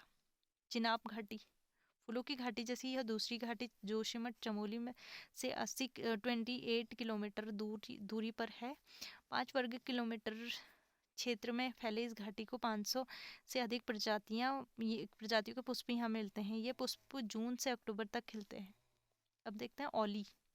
जोशीमठ से सड़क मार्ग से 15 किलोमीटर की दूरी पर तथा रोपवे 1993 में शुरू हुआ था से 4 किलोमीटर दूरी पर स्थित है। औली गर्मियों में हरी भरी मखमली घास के लिए प्रसिद्ध है। हिमक्रीड़ा तथा पर्यटन स्थलों के रूप में विश्व पर्यटन मानचित्र में अंकित है। औली 2540 मीटर से 3050 मीटर की ऊंचाई तक फैला यह स्कीइंग क्षेत्र 6 किलोमीटर लंबा तथा 2 किलोमीटर चौड़ा है। यह संजीवनी शिखर पर प्राचीन हनुमान जी वो अंजनी माता का प्राचीनतम मंदिर भी है यहाँ। फिर आता है नंदा देवी जोशीमठ मल्लारी मार्ग से लगभग 21 किलोमीटर की दूरी पर स्थित है। यहाँ नंदा देवी की सिद्धपीठ मंदिर है। भारत सरकार ने नंदा देवी जैव मंडल रिजर्व को राष्ट्रीय पार्क के रूप में स्थापना की गई कि 1982 में की थी नंदा देवी की स्थापना। वर्ष 1988 में इसे संयुक्त राष्ट्र द्वारा विश्व विरासत स्थल के रूप में पंजीकृत किया गया था। फूलों की घाटी को 2005 में किया गया और नंदा देवी को 1988 में विश्व धरोहर में शामिल किया गया। नंदा देवी सेंचुरी के पश्चिम में गौमुख और पूरब में मिलम हिमानियाँ मिलती हैं। यहाँ स्थित ऋषि घाटी 620 वर्ग किलोमीटर क्षेत्र में है। नंदा देवी शिखर की ऊंचाई 7817 मीटर ऊंचा है। ये तो कभी कभी पेपर में सीधे से इसका ऊंचाई हाइट पूछ लेते हैं। 7817 हमें एग्जैक्ट याद करनी है, जो कि रिजर्व का केंद्र बिंदु है तथा भारत का दूसरा सबसे ऊंचा शिखर है नंदा देवी। ठीक है। त्रिशूल पर्वत 7120 किलोमीटर ऊंचा यह पर्वत शिवधाम के रूप में प्रविष्ट है।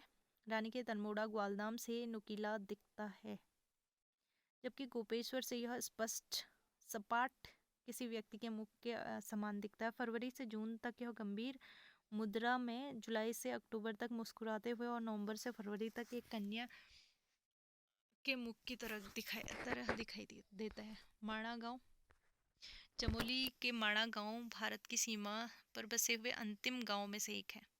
पुराणों में इसे भद्रपुरी कहा जाता था। तो ये पौराणिक नाम याद रखना। मणिभद्रपुरी किसका नाम है? माणा का। यह बद्रीनाथ से 4 किलोमीटर दूर उत्तर में स्थित है। यहाँ पर अलकनंदा एवं सरस्वती नदी का संगम है, जिसे केशव प्रयाग भी कहा जाता है। पंचप्रयाग याद रखने आपने, क्रम वाइज याद रखना कि डिस्टेंस के अकॉर्डिंग सबसे ऊपर कौन सा प्रयाग आता है, फिर कौन सा आता है, फिर कौन सा आता है। विष्णु प्रयाग से स्टार्ट होता है और सबसे लास्ट में आता है देवप्रयाग। देवप्रयाग में 2 नदियों का संगम होता है, गंगा और भागीरथी और अलकनंदा। जहाँ देवप्रयाग में इनका मिलन होता है, वहाँ से इसका नाम गंगा होता है। ठीक है, ये चीज़ आपने याद रखनी है। और बद्रीनाथ जी की माता की मूर्ति भी यहाँ है। साथ ही यहाँ घंटाकर्ण का मंदिर भी है। वामन द्वादशी को यहाँ मेला लगता है। सर्दियों में जब बद्रीनाथ के कपाट बंद हो जाते हैं तो घंटाकर्ण में का मंदिर भी बंद हो जाता है। इसके सीमांत क्षेत्र में कुछ दूरी पर वसुंधरा जलप्रपात जैसा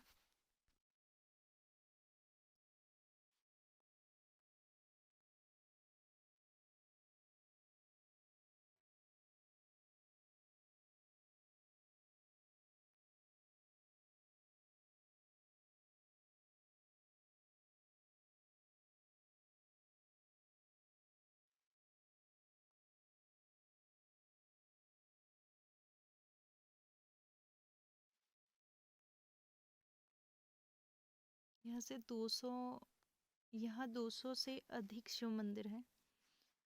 इस जिले में स्थित प्रमुख स्थल हैं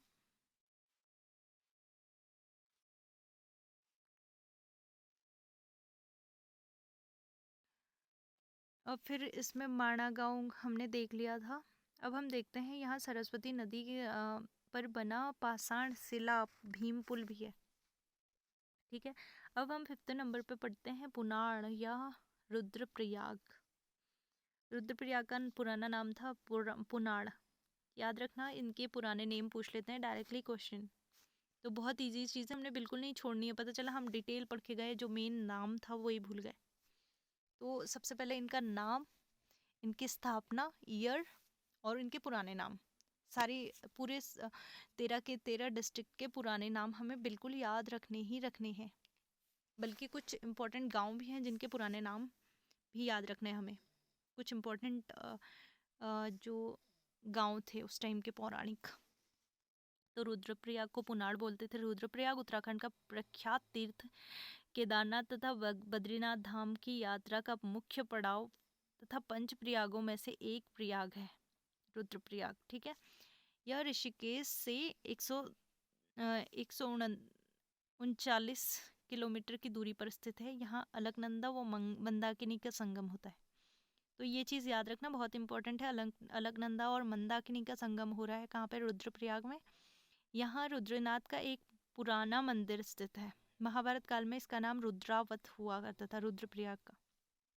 18 सितंबर 1997 में टिहरी, पौड़ी और चमोली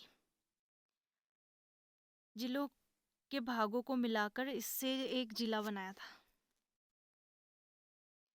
यहाँ 200 से अधिक शिव मंदिर हैं। इस जिले में स्थित प्रमुख दर्शनीय स्थल भी इस प्रकार हैं। केदारनाथ है सबसे पहले। तो केदारनाथ कहाँ आता है? रुद्रप्रयाग में। तो सबसे पहले हम देखेंगे केदारनाथ। ठीक है, रुद्रप्रयाग में स्थित केदारनाथ 12 ज्योतिर्लिंगों में से एक है। यह मंदिर समुद्र तल से 3584 मीटर की ऊंचाई पर मंदाकिनी नदी के शीर्ष पर स्थित है। इस मंदिर की महत्ता के कारण इसे गढ़वाल का प्राचीन नाथ केदारनाथ पड़ा था। यह मंदिर खर्चाखंड, भरतखंड, केदारखंड शिखरों के मध्य में स्थित है, जिसके वाम भाग में पुरंदर पर्वत है। यह मंदिर कत्यूरी निर्माण शैली में स्थापित है। इसके निर्माण में भूरे रंग का विशाल पत्थरों का प्रयोग किया गया है। राहुल सांकृत्यायन ने इस मंदिर का निर्माण काल 10वीं से 12वीं सदी बताते हैं। राहुल सांकृत्यायन जी। पंच केदारों में से केदारनाथ, तुंगनाथ, मदमहेश्वरनाथ रुद्रप्रयाग जिले में ही है। तो मदमहेश्वरनाथ पंच केदारों में से इन्हें द्वितीय केदार माना जाता है। यह मंदिर चौखंबा शिखर से 3298 मीटर की ऊंचाई पर स्थित है। यह मंदिर केदारनाथ मंदिर के समान छत्र शैली का है, जो बड़े पत्थरों को तराशकर बनाया गया है। यह मंदिर गुप्त काशी से 32 किलोमीटर की दूरी पर है। पांडव शैली के इस मंदिर को आसपास वर्षा ऋतु में ब्रह्म कमल खिलने लगते हैं और यह शिव के नाभि की पूजा की जाती है। मदमहेश्वर में शिव के नाभि की पूजा की जाती है। फिर आते तुंगनाथ। यह मंदिर समुद्र तल से 3680 मीटर की ऊंचाई पर स्थित ऊखीमठ गोपेश्वर मार्ग पर 30 किलोमीटर की दूरी पर चंद्रशिला पर्वत के शिखर पर स्थित है। शिव के इस मंदिर में गुंबज के संपूर्ण विस्तार में 16 द्वार हैं। यहाँ आदि गुरु शंकराचार्य के 2.5 फुट की लंबी मूर्ति भी स्थापित है। यहाँ शिव के हाथ की पूजा की जाती है। पंच केदार में इन्हें तृतीय केदार भी कहा जाता है। शीतकाल में तुंगनाथ की पूजा मक्कूमठ में की जाती थी। तुंगनाथ उत्तराखंड का सर्वाधिक ऊंचाई पर मिलने वाला देव मंदिर है। तो ये क्वेश्चन आया हुआ है कि सर्वाधिक ऊंचाई पर मिलने वाला देव मंदिर कौन सा है? तो तुंगनाथ है। अब हम देखते हैं ऊखीमठ। तो ऊखीमठ मंदाकिनी के बाएं तट पर पाया जाता है। यह केदारनाथ के रावल पुजारियों के निवास स्थान है। ऊखीमठ। सोनप्रयाग, आपको ये प्रमुख प्रमुख स्थल याद करना है, ठीक है। सोनप्रयाग ये भी रुद्रप्रयाग में है, गौरीकुंड रुद्रप्रयाग में है, अगस्त मुनि रुद्रप्रयाग में है, गुप्तकाशी रुद्रप्रयाग में है, कोटेश्वर महादेव रुद्रप्रयाग में है, बाणासुर गढ़ मंदिर यह भी रुद्रप्रयाग में है, कालीमठ सिद्धपीठ रुद्रप्रयाग में, और त्रिजुगी नारायण मंदिर। भगवान विष्णु की उपस्थिति में शिव पार्वती का विवाह स्थल त्रिजुगी नारायण कालीमठ से 49 किलोमीटर की दूरी पर स्थित है। यहाँ एक अमर ज्योति प्रज्वलित है। 6 नंबर पर आता है टिहरी गढ़वाल। अब हम देखेंगे टिहरी गढ़वाल। भागीरथी व भिलंगना नदियों के संगम पर स्थित टिहरी नगर, जो कि 29 अक्टूबर 2005 को टिहरी डैम में विलीन हो गया था, की नींव 30 दिसंबर 1815 में गढ़वाल नरेश सुदर्शन शाह ने टिहरी राज्य की राजधानी के रूप में रखी थी। यह स्थल गणेश प्रयाग, त्रिहरि व धनुष तीर्थ के नाम से जाना जाता है। ऐसा माना जाता है कि पहले यहाँ गंगा नदी का भी संगम होता था, जो बाद में लुप्त हो गई या विलुप्त हो गई। देश की स्वतंत्रता के उपरांत 1 अगस्त 1949 को टिहरी गढ़वाल एक पृथक जनपद के रूप में गठित हुआ। यह आयोग का फेवरेट क्वेश्चन है कि टिहरी का विलय कब हुआ। 1 अगस्त 1949, पूरी डेट के साथ याद रखना है आपने। टिहरी रियासत कहलाया। इसे काटकर 1960 में उत्तरकाशी तथा 1997 में रुद्रप्रयाग जिले बनाए गए। पुराना टिहरी समुद्र तल से 770 मीटर की ऊंचाई पर ऋषिकेश से 84 किलोमीटर दूर पर स्थित था। यमुनोत्री, गंगोत्री, केदारनाथ, बद्रीनाथ के मार्ग पर पड़ने वाला एक महत्वपूर्ण विश्राम स्थल था। टिहरी बांध निर्माण के फलस्वरूप शासन ने टिहरी के विकल्प के रूप में पुरानी टिहरी से 24 किलोमीटर दक्षिण अर्थात ऋषिकेश से 60 किलोमीटर दूरी पर नई टिहरी के नाम से एक नया नगर बसाया। लोगों का पुनर्वास करवाया। टिहरी के प्रमुख स्थल कौन कौन से हैं? देवप्रयाग में सास बहू का संगम होता है। भागीरथी और अलकनंदा नदियों का संगम होता है। समुद्र तल से 4072 मीटर की ऊंचाई पर ऋषिकेश बद्रीनाथ मार्ग पर स्थित है। इस नगर के निकट 2 झूला, ये मैप देख लेना टिहरी गढ़वाल का। इस नगर के निकट 2 झूला पुल, एक भागीरथी पर एक अलकनंदा पर है। कहा जाता है कि देवप्रयाग में ही भगवान विष्णु ने राजा बलि से 3 पग धरती दान में मांगी थी। यहाँ पर 2 कुंड हैं, जिन्हें ब्रह्म कुंड भागीरथी की ओर व वशिष्ठ कुंड अलकनंदा की ओर कहते हैं। पंचप्रयागों में से सर्वाधिक धार्मिक महत्व यहाँ का एक आश्चर्य है कि इस क्षेत्र में कौवे नहीं दिखाई देते। भगवान राम ने रावण वध के पश्चात यहाँ की यात्रा की थी, ऐसा माना जाता है। यहाँ का रघुनाथ राम मंदिर वर्तमान की इस घटना का साक्षी है। द्रविड़ शैली में निर्मित इस मंदिर की प्रतिस्थापना आदि गुरु शंकराचार्य ने की थी। देवप्रयाग को सुदर्शन क्षेत्र भी कहा जाता है। कहा जाता है कि सतयुग में देव शर्मा नामक ऋषि ने इस स्थल पर तप किया था, जिससे इस क्षेत्र का नाम देवप्रयाग पड़ा। देवप्रयाग को इंद्रप्रयाग भी कहा जाता है, क्योंकि मान्यता के अनुसार देवराज इंद्र ने इस स्थान पर शिव की आराधना करके वरदान प्राप्त किया था, जिसके फलस्वरूप उन्होंने दधीचि ऋषि की हड्डियों से निर्मित वज्र का प्रयोग करके वृत्तासुर को युद्ध में हराया था। देवप्रयाग के संगम पर पिंडरदान का विशेष महत्व है। बाकी चंद्रबदनी टिहरी से श्रीनगर मोटर मार्ग पर कांडीखाल से 8 किलोमीटर पैदल चलकर यह मंदिर स्थित है।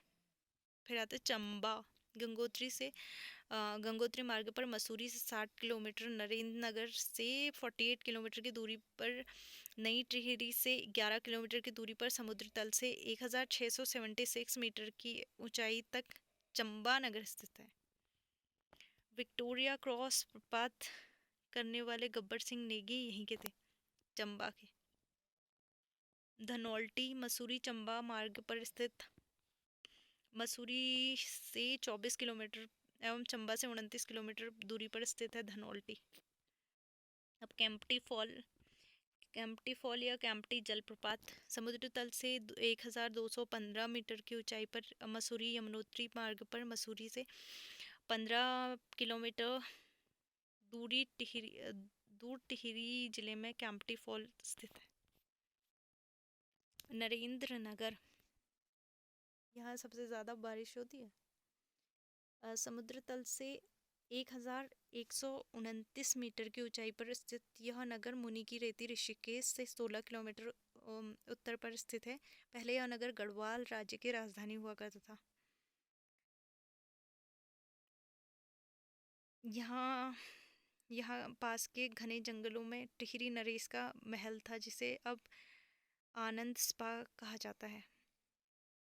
सुंदरकुंडा देवी मंदिर, यह राज्य का इकलौता सिद्ध पीठ है जहाँ गंगा दशहरे पर विशाल मेला लगता है। सुंदरकुंडा देवी।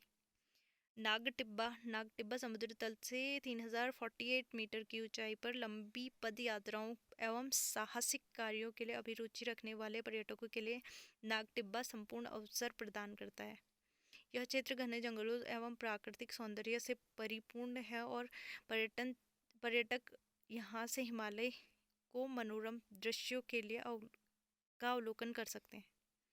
बूढ़ा केदार, यह स्थल घनसाली ब्लॉक के 31 किलोमीटर की दूरी पर यहाँ से भगवान केदारनाथ की प्राचीन एवं भव्य मंदिर है। यहाँ पे बूढ़ा केदार में खतलिंग ग्लेशियर भिलंगना का उद्गम क्षेत्र है, जिसके दाहिनी ओर दूधगंगा ग्लेशियर दाहिनी ओर मसूरताल जो खतलिंग ग्लेशियर से 6 किलोमीटर दूरी पर स्थित है। विश्वनाथ गुफा, जनपद के हिंदाव पट्टी केदारनाथ मार्ग पर विश्वनाथ पर्वत पर यह गुफा स्थित है। यहाँ आदि गुरु शंकराचार्य की तपस्थली है। इस स्थान पर विश्वनाथ का प्रादुर्भाव हुआ था। यह स्थान या गुफा गुरु वशिष्ठ की तपस्थली के रूप में भी प्रसिद्ध है। 7th पे आते हैं हम, पौड़ी गढ़वाल। 1815 से 1840 तक ब्रिटिश गढ़वाल की राजधानी श्रीनगर रही। 1840 में श्रीनगर से पौड़ी स्थानांतरित की गई और पौड़ी को ब्रिटिश गढ़वाल का एक जिला बनवाया गया। स्वतंत्रता के बाद 1969 में इसे गढ़वाल मंडल का मुख्यालय बनाया गया। यह नगर समुद्र तल से 1650 मीटर की ऊंचाई पर कंडोलिया पहाड़ी की ढाल पर स्थित है।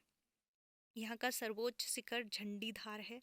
1992 में इसे हिल स्टेशन घोषित किया गया था। 1960 में इसे काटकर चमोली जिले की तथा 1997 में रुद्रप्रयाग जिले की स्थापना की गई।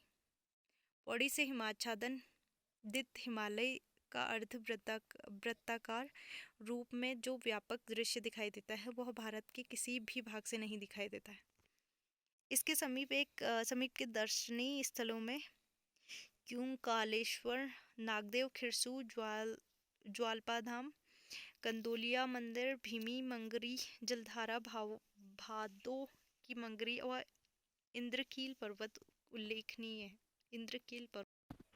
इसके बाद हम देखते हैं रांची के एक स्टेडियम का निर्माण करवाया गया जो एशिया का दूसरा सबसे ऊंचाई पर मिलने वाला स्टेडियम है। ये भी इसी में स्थित है, गढ़वाल डिस्ट्रिक्ट में। ठीक है। 24 दिसंबर 2001 को पौड़ी को देवप्रयाग के पुल से जोड़ दिया गया। इस जिले में स्थित प्रमुख दर्शनीय स्थल देखते हैं। स्थलों के नेम याद रखने हमने कि कौन सा दर्शनीय स्थल कहाँ का है। तो श्रीनगर कहाँ का है? पौड़ी गढ़वाल। ठीक है। 1973 में यहाँ गढ़वाल विश्वविद्यालय की स्थापना की गई। और आप कमेंट में बताइएगा कुमाऊं विश्वविद्यालय की स्थापना कब करी। गढ़वाल की तो 1973 में हुई। इससे पहले मैंने इससे पहली वाली जो क्लास ली थी उसमें मैंने बताया था कि दोनों की स्थापना कब कब हुई है। तो आपको कितना याद है ये भी तो देखना है। तो आप कमेंट करिएगा कि कब हुई थी कुमाऊं विश्वविद्यालय की स्थापना। श्रीनगर के आसपास के प्रमुख नगर हैं धारी देवी मंदिर, सोम का भांडा, केशोर राय मंदिर, शंकर मठ, कलमेश्वर मंदिर, कोटद्वार। कोटद्वार का पुराना नाम क्या था? मोरध्वज। ठीक है। और कण्वाश्रम। इसके बाद प्राचीन प्राचीन काल में वैदिक शिक्षा एवं सांस्कृतिक प्रचार प्रसार का केंद्र था ये। महाकवि कालिदास ने भी यहाँ शिक्षा प्राप्त की और यहाँ यहीं से प्रेरणा लेकर अभिज्ञान शाकुंतलम की रचना की। ठीक है, ये बहुत इम्पोर्टेंट चीज़ें हैं इसकी। इसके बाद कालागढ़ यहीं का है, कालागढ़ कोटद्वार, सिद्धबली मंदिर, दुगड्डा। आपको पता है दुगड्डा और क्या है?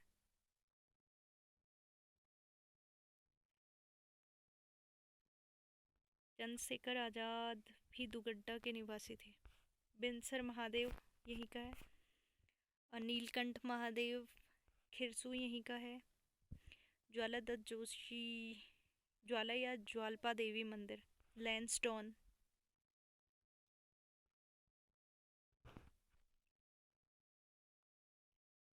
तारकेश्वर मंदिर, देवलगढ़, कोटद्वार महादेव, फलसवाड़ी गांव, ये सारे पौड़ी गढ़वाल के हैं। अब हम देखते हैं नैनीताल। अब हम कुमाऊं में एंटर कर लिए। अब हम नैनीताल देखते हैं। सरोवर नगरी, झीलों की नगरी के नाम से विख्यात नैनीताल नगरी 3 ओर से टिफिन टॉप, चाइना पीक, लड़िया कांटा, स्नोव्यू, हांडी वांडी, शेर का डांडा आदि ऊंची ऊंची पहाड़ियों से घिरी है। यह नगर समुद्र तल से 1938 मीटर की ऊंचाई पर स्थित है। विश्व पर्यटन के मानचित्र पर यह एक ऐसा पर्यटन स्थल है जहां सबसे अधिक झीलें हैं। इस नगर के बीच में नैनी झील या नैनीताल है, जिसकी लंबाई लगभग 1500 मीटर, चौड़ाई 510 मीटर, गहराई 10 से 156 मीटर तक है। यह ताल 3 ओर से 7 पहाड़ियों से अयारपात, देवलपात, हादीगढ़ी, चाइना पीक, स्नोव्यू, आलमसरिया और शेर का डांडा से घिरा हुआ है। ताल के दोनों ओर सड़कें बनी हुई हैं और ताल के ऊपरी भाग को मल्लीताल, निचले को तल्लीताल कहा जाता है। इस झील के अलावा आसपास की झीलें भी हैं। इसमें बहुत सारी झीलें हैं, मतलब आसपास में बहुत सारी झीलें हैं, जिन्हें छह खाता भी कहा जाता है। 1882 में काठगोदाम तक रेल लाइन बिछाई गई और 1891 में जिला मुख्यालय बन जाने के बाद इस झील नगरी का तेजी से विकास हुआ। सन 1900 में नैनीताल में मल्लीताल में राजभवन या सचिवालय भवन की स्थापना की गई, जिसका 1962 में उत्तर प्रदेश की ग्रीष्मकालीन राजधानी के रूप में उपयोग किया गया। बाद में इसका निर्माण 9 नवंबर 2000 को उत्तराखंड के उच्च न्यायालय के रूप में शिफ्ट किया गया। इस जिले के मुख्य दार्शनिक स्थल कौन कौन से हैं? नैना देवी मंदिर, जिसे श्री मोती राम शाह जी ने बसाया था, और नैना पीक 2611 मीटर की ऊंचाई पर है। नैनीताल की सबसे ऊंची चोटी माना जाता है इसे, जो कि शहर से 5.5 किलोमीटर की दूरी पर स्थित है। नैना पीक हिमालय के मनोरम छटा को स्पष्ट रूप से देखा जा सकता है मनोरा पीक से। स्नोव्यू शिखर की ऊंचाई 2270 मीटर है। यह बहुत आकर्षक स्थल है। यहाँ पैदल, रज्जू मार्ग के द्वारा दोनों से पहुंचा जा सकता है। रोप वे से भी मल्लीताल जाया जा सकता है। नैनी झील 7 पहाड़ियों से घिरा हुआ है। यहाँ पे इसे सप्तभृंग भी कहा जाता है। से घिरी नैन आँख के आकार वाली यह झील की पहचान की जाती है आँख के आकार से। इस झील का नाम नैना देवी के नाम पर रखा गया है। पौराणिक कथाओं के अनुसार भगवान शिव देवी सती के मृत शरीर को ले जा रहे थे, तो उनकी आँख यहाँ पर गिरी थी और झील का निर्माण हो गया। नलताल नैनीताल से 27 किलोमीटर दूर नलताल स्थित है। कमल पुष्पों की प्रचुरता के कारण कमलताल कहते हैं इसे। भुआली भुआली पर्वतीय फल बाजार के लिए प्रसिद्ध है। भीमताल यह समुद्र तल से 1370 मीटर की ऊंचाई पर है। भुआली से लगभग 11 किलोमीटर, नैनीताल से 22 किलोमीटर दूर स्थित है। भीमताल की सौंदर्यपूर्ण झील पर्यटकों के लिए भव्य दृश्य प्रदान करती है। यह झील नैनी झील से बड़ी है। पर्यटन झील में नौकायान का आनंद ले सकते हैं। और कैंची धाम नैनीताल अल्मोड़ा मार्ग पर भुआली से 8 किलोमीटर दूर पर नीम करौली महाराज द्वारा स्थापित एक मंदिर आज भी तीर्थाटन का, जहां 15 जून को एक विशाल भंडारे का आयोजन किया जाता है। फिर आता है lens and. Lens and Nainital से 4 किलोमीटर की दूरी पर स्थित है। इस स्थान पर खुरपाताल का रमणीय दृश्य देखा जा सकता है। कॉर्बेट राष्ट्रीय उद्यान 1936 में हेली राष्ट्रीय उद्यान के नाम से स्थापित इस उद्यान का वर्तमान नाम 1957 में मिला। पहले इसका नाम हेली राष्ट्रीय उद्यान पड़ा, फिर रामगंगा नेशनल पार्क, फिर कॉर्बेट के नाम पे कॉर्बेट नेशनल पार्क। यहाँ 520 वर्ग किलोमीटर इसका पूरा क्षेत्रफल है। पौड़ी और नैनीताल जिले में विस्तृत है।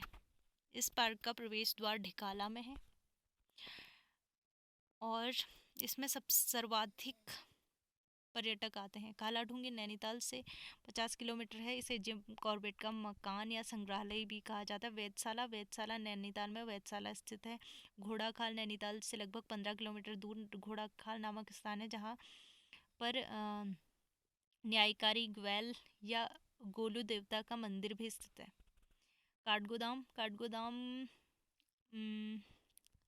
काठगोदाम पूर्वोत्तर रेलवे की बड़ी लाइन कुमाऊं क्षेत्र का एक महत्वपूर्ण रेलवे स्टेशन है। यह स्टेशन 1884 को चालू हुआ था।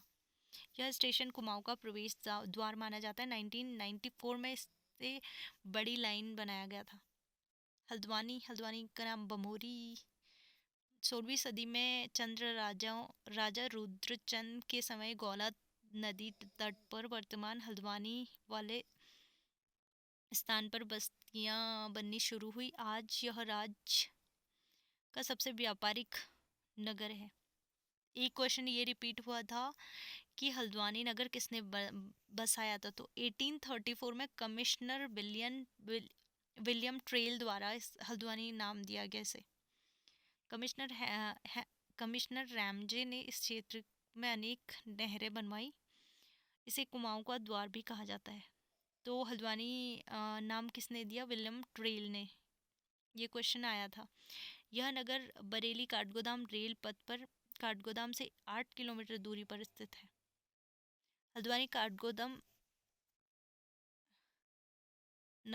संयुक्त नगर निगम। फिर आता है रानी बाग, ये भी नैनीताल में है। मुक्तेश्वर नैनीताल में है। और रामनगर, गर्जिया, ये सारे क्या है, कहाँ पे है? नैनीताल जिले में स्थित है। अब हम देखते हैं अल्मोड़ा की स्थापना बालो कल्याण चंद ने कराई थी। समुद्र तल से 1750 मीटर की ऊंचाई पर कुमाऊं के लगभग केंद्र में कोसी और सुयाल नदियों के मध्य में स्थित है। अल्मोड़ा नगर वाले स्थान पर 14वीं सदी में भीष्म चंद द्वारा बनवाया गया खगमरा का किला भी स्थित है। 1892 में इस जिले को मुख्यालय बनाया गया, अल्मोड़ा को। तो अल्मोड़ा के प्रमुख दर्शनीय नगर देखते हैं। वीरणेश्वर मंदिर अल्मोड़ा में है। रामशिला मंदिर अल्मोड़ा में है। नंदा देवी मंदिर अल्मोड़ा में है। गणानाथ अल्मोड़ा में है। कटारमल सूर्य मंदिर एक तो उड़ीसा में है, एक अल्मोड़ा में है। 9वीं 10वीं सदी में राजा कटारमल द्वारा कटारमल मंदिर का निर्माण करवाया गया। यहाँ कुमाऊं क्षेत्र में रणचंडी मंदिर भी है। चितई मंदिर भी कहाँ है? अल्मोड़ा में है सोमेश्वर मंदिर अल्मोड़ा, शीतला खेत अल्मोड़ा, जालना अल्मोड़ा, जागेश्वर मंदिर समूह। जागेश्वर मंदिर समूह इम्पोर्टेंट है, अल्मोड़ा नगर से 35 किलोमीटर की दूरी पर जटा गंगा के किनारे 124 छोटे छोटे मंदिरों का समूह है जागेश्वर मंदिर में, जिसमें 25 अभी भी ठीक अवस्था में है। यह राज्य का सबसे बड़ा मंदिर समूह है जागेश्वर मंदिर। ठीक है। पुरातत्वविदों के अनुसार यहाँ पहले 150 मंदिर हुआ करते थे। इसे उत्तराखंड का 5वां धाम भी कहा जाता है। हिंदुओं का यह पवित्र धार्मिक स्थल देवदार व वृक्षों के बीच संकरी घाटी में है। 8वीं से 10वीं सदी में निर्मित है।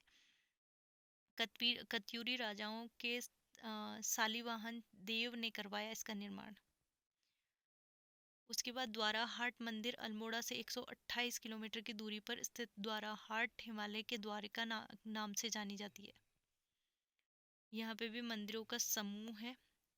महापंडित राहुल सांकृत्यायन ने इन मंदिरों का निर्माण काल 11वीं से 12वीं शताब्दी बताया है। विभांडेश्वर, उत्तर का काशी कहा जाता है इसे, विभांडेश्वर, ये भी अल्मोड़ा में है। दूनागिरी अल्मोड़ा में, रानीखेत अल्मोड़ा में। रानीखेत यहाँ सेना के कुमाऊं रेजिमेंट का मुख्यालय एवं संग्रहालय भी है। रानीखेत में संग्रहालय। रानीखेत को अमेरिका के न्यायाधीश विलियम दोगल्स ने इसे विश्व का सर्वोत्तम हिल स्टेशन बताया है रानीखेत को। तत्कालीन ब्रिटिश वायसरॉय लॉर्ड मेयो को रानीखेत अत्यधिक प्रिय था। रानीखेत के में स्थित दर्शनीय स्थल कौन कौन से हैं? मन कामेश्वर मंदिर, हनुमान मंदिर, झूला देवी मंदिर, शिव मंदिर, कालिका मंदिर, चौबटिया मंदिर, भालू बांध, हेड़ा खान मंदिर, ताड़ी खेत मंदिर, शीतला खेत, मंझखाली, नागदेवताल आदि। चौबटिया भी अल्मोड़ा में है। झूला देवी राम मंदिर अल्मोड़ा, ताड़ी खेत अल्मोड़ा, गांधी कुटी भी ताड़ी खेत में ही है। और गौरिल देवता मंदिर भी ताड़ी खेत में है। चौखुटिया मंदिर भी ताड़ी खेत में है। अब हम पढ़ेंगे सौर घाटी या पिथौरागढ़।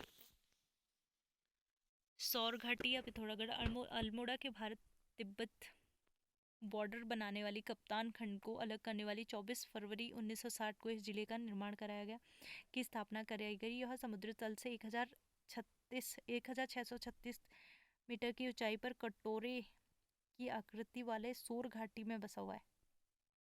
सौर घाटी में कौन सा बसा हुआ है? पिथौरागढ़। ठीक है। इसका मैदानी भाग सैनी सौर व पहाड़ी भाग सौर कहलाता है। सैनी सौर और सौर चंदों द्वारा अधिकृत किए जाने से पूर्व तक यह क्षेत्र डोटी के बम शासकों के अधीन था और यहाँ पर छोटे छोटे 9 ठकुरी शासकों का शासन था, जिस कारण इसे 9 ठकुरी सौर भी कहा जाता है। 9 ठकुरी शासकों के में से एक का नाम पिथौरा शाही था, जिसके नाम पर इसका वर्तमान नाम पड़ा। इसे छोटा कश्मीर भी कहा जाता है। पिथौरागढ़ को छोटा कश्मीर भी कहा जाता है। यहाँ पर एक पुराना किला दुर्ग है जिसे गोरखों ने बनवाया था, जिसे सिमलगढ़ भी कहा जाता है। अंग्रेजों द्वारा इसे लंदन फोर्ट नाम दिया गया। यहाँ चंडाक देवी का मंदिर भी है। यहाँ वर्ष भर लगभग एक जैसा मौसम रहता है। यहाँ के प्रमुख दर्शनीय स्थल हैं जैसे मुंशियारी जौहर क्षेत्र का प्रवेश द्वार, शॉल दन कालीन आदि यहाँ के प्रमुख जड़ी बूटियाँ, दुशाले आदि मिलती हैं। यहाँ की प्रमुख चीज़ें, ऊनी वस्तुएं वगैरह। रामल नामक मिलम ग्लेशियर का रास्ता है। यहाँ सुंदर झील और प्रपात भी है। एक आता ओम पर्वत। ओम पर्वत कहाँ है? ओम पर्वत भी पिथौरागढ़ में है। इससे आदि कैलाश या छोटा कैलाश भी कहा जाता है ओम पर्वत को। यह स्थान पिथौरागढ़ से सुदूर उत्तर में तिब्बत की सीमा पर स्थित है। यहाँ जाने के लिए एक गुंजी से आगे 14 किलोमीटर पैदल चलना पड़ता है। एकांत क्षेत्र में स्थित शिव का यह बहुत रमणीय स्थान है। यहाँ पार्वती ताल भी है। मिलम ग्लेशियर पिथौरागढ़ से लगभग 208 किलोमीटर की दूरी पर मुंशियारी तहसील में स्थित 16 किलोमीटर लंबा यह ग्लेशियर कुमाऊं का सबसे बड़ा ग्लेशियर है। यहाँ जाने पर सरकारी प्रतिबंध होने के कारण परगना अधिकारी से प्रवेश पत्र लेना होता है। इसके मार्ग में भोजपत्रों के घने जंगल, जड़ी बूटी, कस्तूरी मृग देखने को भी मिलते हैं यहाँ। इसके बाद किंगरी मिंगरी दर्रा पड़ता है। नारायण आश्रम, यह आश्रम जिला मुख्यालय से 129 किलोमीटर सुदूर उत्तर में धारचूला तहसील में स्थित है। इस आश्रम का निर्माण नारायण स्वामी द्वारा 1936 में कराया गया था। यह आश्रम आध्यात्मिक सामाजिक शिक्षा का केंद्र है। गंगोली हाट भी कहाँ पाया जाता है, कहाँ का है? पिथौरागढ़ में। पिथौरागढ़ जिले में स्थित महाकाली मंदिर के लिए प्रसिद्ध है गंगोली हाट। यहाँ शंकराचार्य द्वारा शक्ति पीठ की स्थापना की गई। हाटकालिका मंदिर भी पिथौरागढ़ में है। पाताल भुवनेश्वर पिथौरागढ़, अस्कोट पिथौरागढ़ में है। अस्कोट के बारे में पढ़ते हैं। कत्यूरी राजाओं की राजधानी के रूप में प्रसिद्ध स्थान, जनपद मुख्यालय से 54 किलोमीटर की दूरी पर स्थित है। यहाँ पुराने राजाओं के किले भी अभी भी विद्यमान है। यहाँ सर्वाधिक कस्तूरी मृग वाला वन्यजीव विहार भी है। धारचूला भी पिथौरागढ़ में है। कैलाश मानसरोवर यात्रा की यात्रा जनपद पिथौरागढ़ से ही होती है। कुमाऊं मंडल विकास निगम द्वारा संचालित यह यात्रा नई दिल्ली से, उत्तर प्रदेश से उधम सिंह नगर से, नैनीताल से, अल्मोड़ा से, डोडीहाट पिथौरागढ़ में प्रवेश स्थल से, धारचूला से, तवाधाट से, सिरखा से, गलागम, गुंजी एवं कालापानी से, नाभिढांग, तकलाकोट से कैलाश मानसरोवर तक पहुंचती है। तो कभी कभी आपको कैलाश मानसरोवर का रास्ता भी पूछ सकते हैं कि कहाँ से कहाँ होकर।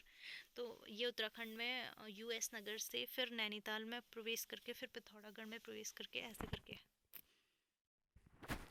फिर है थल केदार, शिप्ला केदार, बेरीना, गरुड़ प्रपात, चौकोड़ी, जयंती मंदिर, तालेश्वर, असुरचूला मंदिर, देवल समेत मंदिर। ये याद रखना जगह है, कौन सा मंदिर कहाँ पे है। फिर पढ़ते हैं हम बागेश्वर के बारे में। बागेश्वर या बागनाथ अल्मोड़ा से 90 किलोमीटर की दूरी पर मध्य हिमालय के पास की घाटी में स्थित है। इसे उत्तर का वाराणसी भी कहा जाता है। ऐसा माना जाता है कि यहाँ शिव व्याघ्र का रूप धर का विचरण करते थे, अतः इसका नाम व्याघ्रेश्वर भी है। इसके पूर्व एवं पश्चिम भाग में क्रमशः भीलेश्वर व नीलेश्वर पर्वत, उत्तर एवं दक्षिणी भाग में सूरज कुंड व अग्नि कुंड है। सरयू, गोमती, अदृश्य सरस्वती नदियों के संगम पर बागेश्वर नगर समस्त पापों से मुक्ति प्रदान करने वाला भगवान सदाशिव की धर्मपरायण भूमि के रूप में पूजनीय है। 1997 में इसे एक जिला बनवाया गया। इससे पूर्व में अल्मोड़ा का ही एक तहसील था। ये मानस खंड में गोमती और सरयू के मध्य नीलगिरी बागेश्वर में स्थिति का वर्णन है। इस नील पर्वत को साधारण पर्वत न मानकर सर्वश्रेष्ठ सुवर्णांचल के समान माना गया है। मानस खंड में सरयू को गंगा, गोमती को यमुना माना गया है। नीलगिरी में विंध्य तथा सुवर्णांचल और यहाँ स्थित पीपल को अक्षय वट कहा गया है। बागेश्वर के प्रमुख स्थल हैं बागनाथ मंदिर। गोमती और सरयू के संगम पर यह शिव मंदिर है बागनाथ। बागेश्वर में 8 किलोमीटर दूरी पर गौरी गुफा और हक मंदिर तथा आधा किलोमीटर पर चंडिका मंदिर है। कौसानी बागेश्वर से 39 किलोमीटर पश्चिमी कोशी और गरुड़ नदियों के बीच में पिंगनाथ पहाड़ी पर समुद्र तल से 1890 किलोमीटर की ऊंचाई पर स्थित है। विशिष्ट पर्यटन नगर कौशानी का मुख्य आकर्षण हिमालय दर्शन एवं सूर्योदय सूर्यास्त दृश्य है। पहले यह अल्मोड़ा में था, लेकिन वर्तमान में बागेश्वर जिले में है। पहले इसका नाम बलना था। कौशानी का नाम पहले बलना था। कहा जाता है कि कौशिक मुनि की तपस्थली होने के कारण इसका नाम कौशानी पड़ा। हिमालय का यह जैसा विस्तृत दृश्य राज्य के बहुत कम स्थानों में दिखाई देता है। यहाँ से चौखंबा, त्रिशूल, नंदा देवी, नंदाकोट, पंचचूली, नंदा घुंघटी की सभी चोटियों को स्पष्ट रूप से देखा जा सकता है। कत्यूर घाटी कौसानी के सामने स्थित है, जहाँ सूर्योदय का मनोरम दृश्य दिखता है। 1929 में महात्मा गांधी यहाँ 14 दिन तक रहे थे और यंग इंडिया के अपने लेख में उन्होंने कौसानी को भारत का स्विट्जरलैंड कहा था। तो यहाँ से दो क्वेश्चन बन गए। एक तो यंग इंडिया किसने लिखी? महात्मा गांधी ने। और महात्मा गांधी ने कौसानी पर कौसानी कब आए थे? 14 दिनों के निवास जब किया था उन्होंने 1929 में। और भारत का स्विट्जरलैंड कौसानी को किसने बोला था? महात्मा गांधी ने। और महात्मा गांधी ने अनाशक्ति योग कहाँ पे लिखा था? ये भी कौसानी में। ठीक है, क्योंकि यहीं पर उन्होंने गीता का अनाशक्ति योग लिखा था। ठीक है, गांधी जी की शिष्या सरला बहन का लक्ष्मी आश्रम भी यही है। यहाँ चाय के बागान भी मिलते हैं। उत्तराखंड के प्रसिद्ध गिरियास टी का उत्पादन भी यही होता है। यहीं पर महान प्रकृति प्रेमी सुमित्रा नंदन की जन्मस्थली भी है। उनके जन्मस्थल पंतविथिका पर एक लघु संग्रहालय स्थापित किया गया है। प्रसिद्ध लोक संगीतकार गोपीदास भी कौसानी के थे। कौसानी से बहुत प्रभावित थे। कौसानी के निकट पिनाकेश्वर महादेव, बूढ़ा पिपनाथ, भक्कोट आदि प्रमुख स्थल भी हैं। बैजनाथ भी बागेश्वर में, पिंडारी ग्लेशियर बागेश्वर में है। कोट भ्रामरी व नंदा मंदिर, पांडु स्थल भी बागेश्वर में है। भद्रकाली भी बागेश्वर में है। अब हम चंपावत देखते हैं।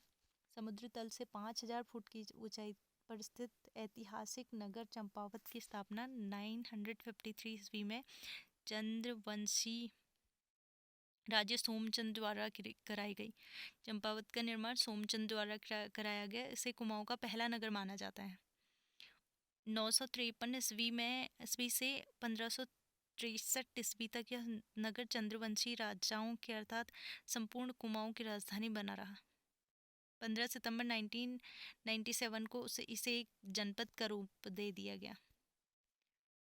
चंपावत का प्राचीनतम नाम कुमू है।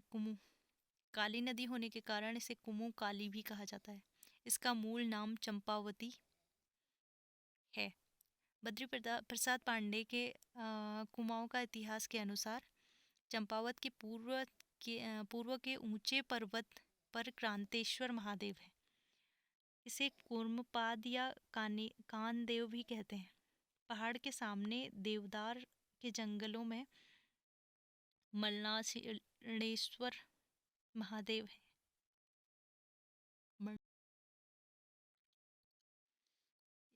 तो हम चंपावत के मुख्य दर्शनीय स्थल देखते हैं। बालेश्वर महादेव यहीं पे है। क्रांतेश्वर महादेव, नागनाथ, नौ ढूंगा घर का मतलब होता है 9 पत्थर का मकान, तो ये भी चंपावत में है। घटोत्कच का मंदिर भी चंपावत में। एक हत्या नौला थोड़ा इम्पोर्टेंट बन जाता है क्योंकि यह ऐतिहासिक धरोहर शहर से 4 किलोमीटर दूर अद्वैत आश्रम के पैदल मार्ग पर स्थित है। जब चंद्र राजाओं ने श्री जगन्नाथ मिश्री को बालेश्वर मंदिर बनवाया तो राजा ने ऐसी कला का अनन्य प्रचार न हो सके, इसके लिए मिस्त्री का दाहिना हाथ कटवा दिया था। एक हत्या नौला, तब से इसका नाम एक हत्या नौला पड़ा है। तब मिस्त्री ने अपनी लड़की कुमारी कस्तूरी की मदद से बालेश्वर मंदिर से भी ज़्यादा भव्य कलात्मक इस ऐतिहासिक नौला बावली का निर्माण कर चंद राजाओं के घमंड को तोड़ दिया। यह कलात्मक दृष्टि से एक अद्भुत नमूना है। तो ये एक इम्पॉर्टेंट चीज़ बन जाता है, एक हत्या नौला। तो ये कहाँ है? चंपावत में है एक हत्या नौला। बाणासुर का किला है, ये भी चंपावत में है। यह भी एक शिखर पर ही है। लोहा घाट चंपावत। लोहा घाट अपने ऐतिहासिक वैभव के लिए प्रसिद्ध है। मायावती आश्रम, यह भी चंपावत में है। ग्वाल देवता देवीधुरा, देवीधुरा को मैन ईस्टर ऑफ कुमाऊं में लिखा गया है। यहाँ का मतलब यहाँ के बारे में बताया गया है, मैन ईस्टर ऑफ कुमाऊं। और यहाँ के पंचेश्वर, यहाँ का प्रमुख जगह है। श्यामला ताल, मीठा रीठा साहिब। मीठा रीठा साहिब भी इम्पोर्टेंट बन जाता है क्योंकि यह स्थल चंपावत से 72 किलोमीटर दूरी पर स्थित है। कहा जाता है कि गुरु नानक देव ने इस स्थान पर यात्रा की थी और देयुरी ग्राम के निकट लोधिया एवं रोटिया नदियों के संगम पर स्थित इस स्थल पर 1960 में गुरुद्वारे का निर्माण कराया गया। गुरुद्वारे में प्रांगण में मीठे रीठे का एक वृक्ष है। नागपंथ के घेरनाथ का मंदिर गुरुद्वारे के साथ मिलकर बनवाया गया है। मंदिर और गुरुद्वारा एक साथ है तो मीठा रीठा साहिब बहुत इंपॉर्टेंट हो जाता है। ये भी चंपावत में है, ठीक है। पूर्णागिरी मंदिर, पूर्णागिरी शक्तिपीठ टनकपुर से 20 किलोमीटर दूर पर है। चैत्र नवरात्र को यहाँ हर साल मेला लगता है और 108 शक्तिपीठ है यहाँ पे। अब हम देखते हैं यूएस नगर, जो कि लास्ट हमारा डिस्ट्रिक्ट है, ठीक है। उधम सिंह नगर, उधम सिंह नगर जिला कुमाऊं का सबसे दक्षिणी भाग है। इस जिले की पूर्व पश्चिम तक लंबाई 170 किलोमीटर है। 1995 में इसे एक जिला बनाया गया। यह जिला 3 उपभागों रुद्रपुर, काशीपुर व खटीमा से मिलकर बना हुआ है। काशीपुर, किच्छा, खटीमा और सितारगंज इसकी तहसीलें हैं। इसकी पूर्वी सीमा नेपाल से मिलती है। यह प्रदेश एक प्रगतिशील जनपद है जिसमें हिंदू, मुस्लिम, सिख, ईसाई, बंगाली, कुमाऊनी, पंजाबी, पूर्वांचल, थारू, बोक्सा आदि जनजाति साथ साथ निवास करते हैं। इसका अधिकांश भाग समतल है और देश के अन्य भागों से यह रेल मार्ग से अच्छी तरह से जुड़ा हुआ है। इस जिले के प्रमुख दर्शनीय स्थल कौन कौन से हैं? रुद्रपुर है सबसे पहले। इसे रुद्रचंद ने बसाया गया चंदवंश के रुद्रचंद द्वारा। नानक मत्ता साहिब सिखों का एक पवित्र तीर्थ स्थल यहाँ पे है। इसका प्राचीनतम नाम बख्शी था। और फिर अटरिया देवी का मंदिर भी यहीं है। काशीपुर यहीं है। कुमाऊं के चंदवंशी राजाओं की देवी चंद ने तराई में अपना काशीनाथ नियुक्त किया, जहाँ पे आज काशीपुर नगर बसा।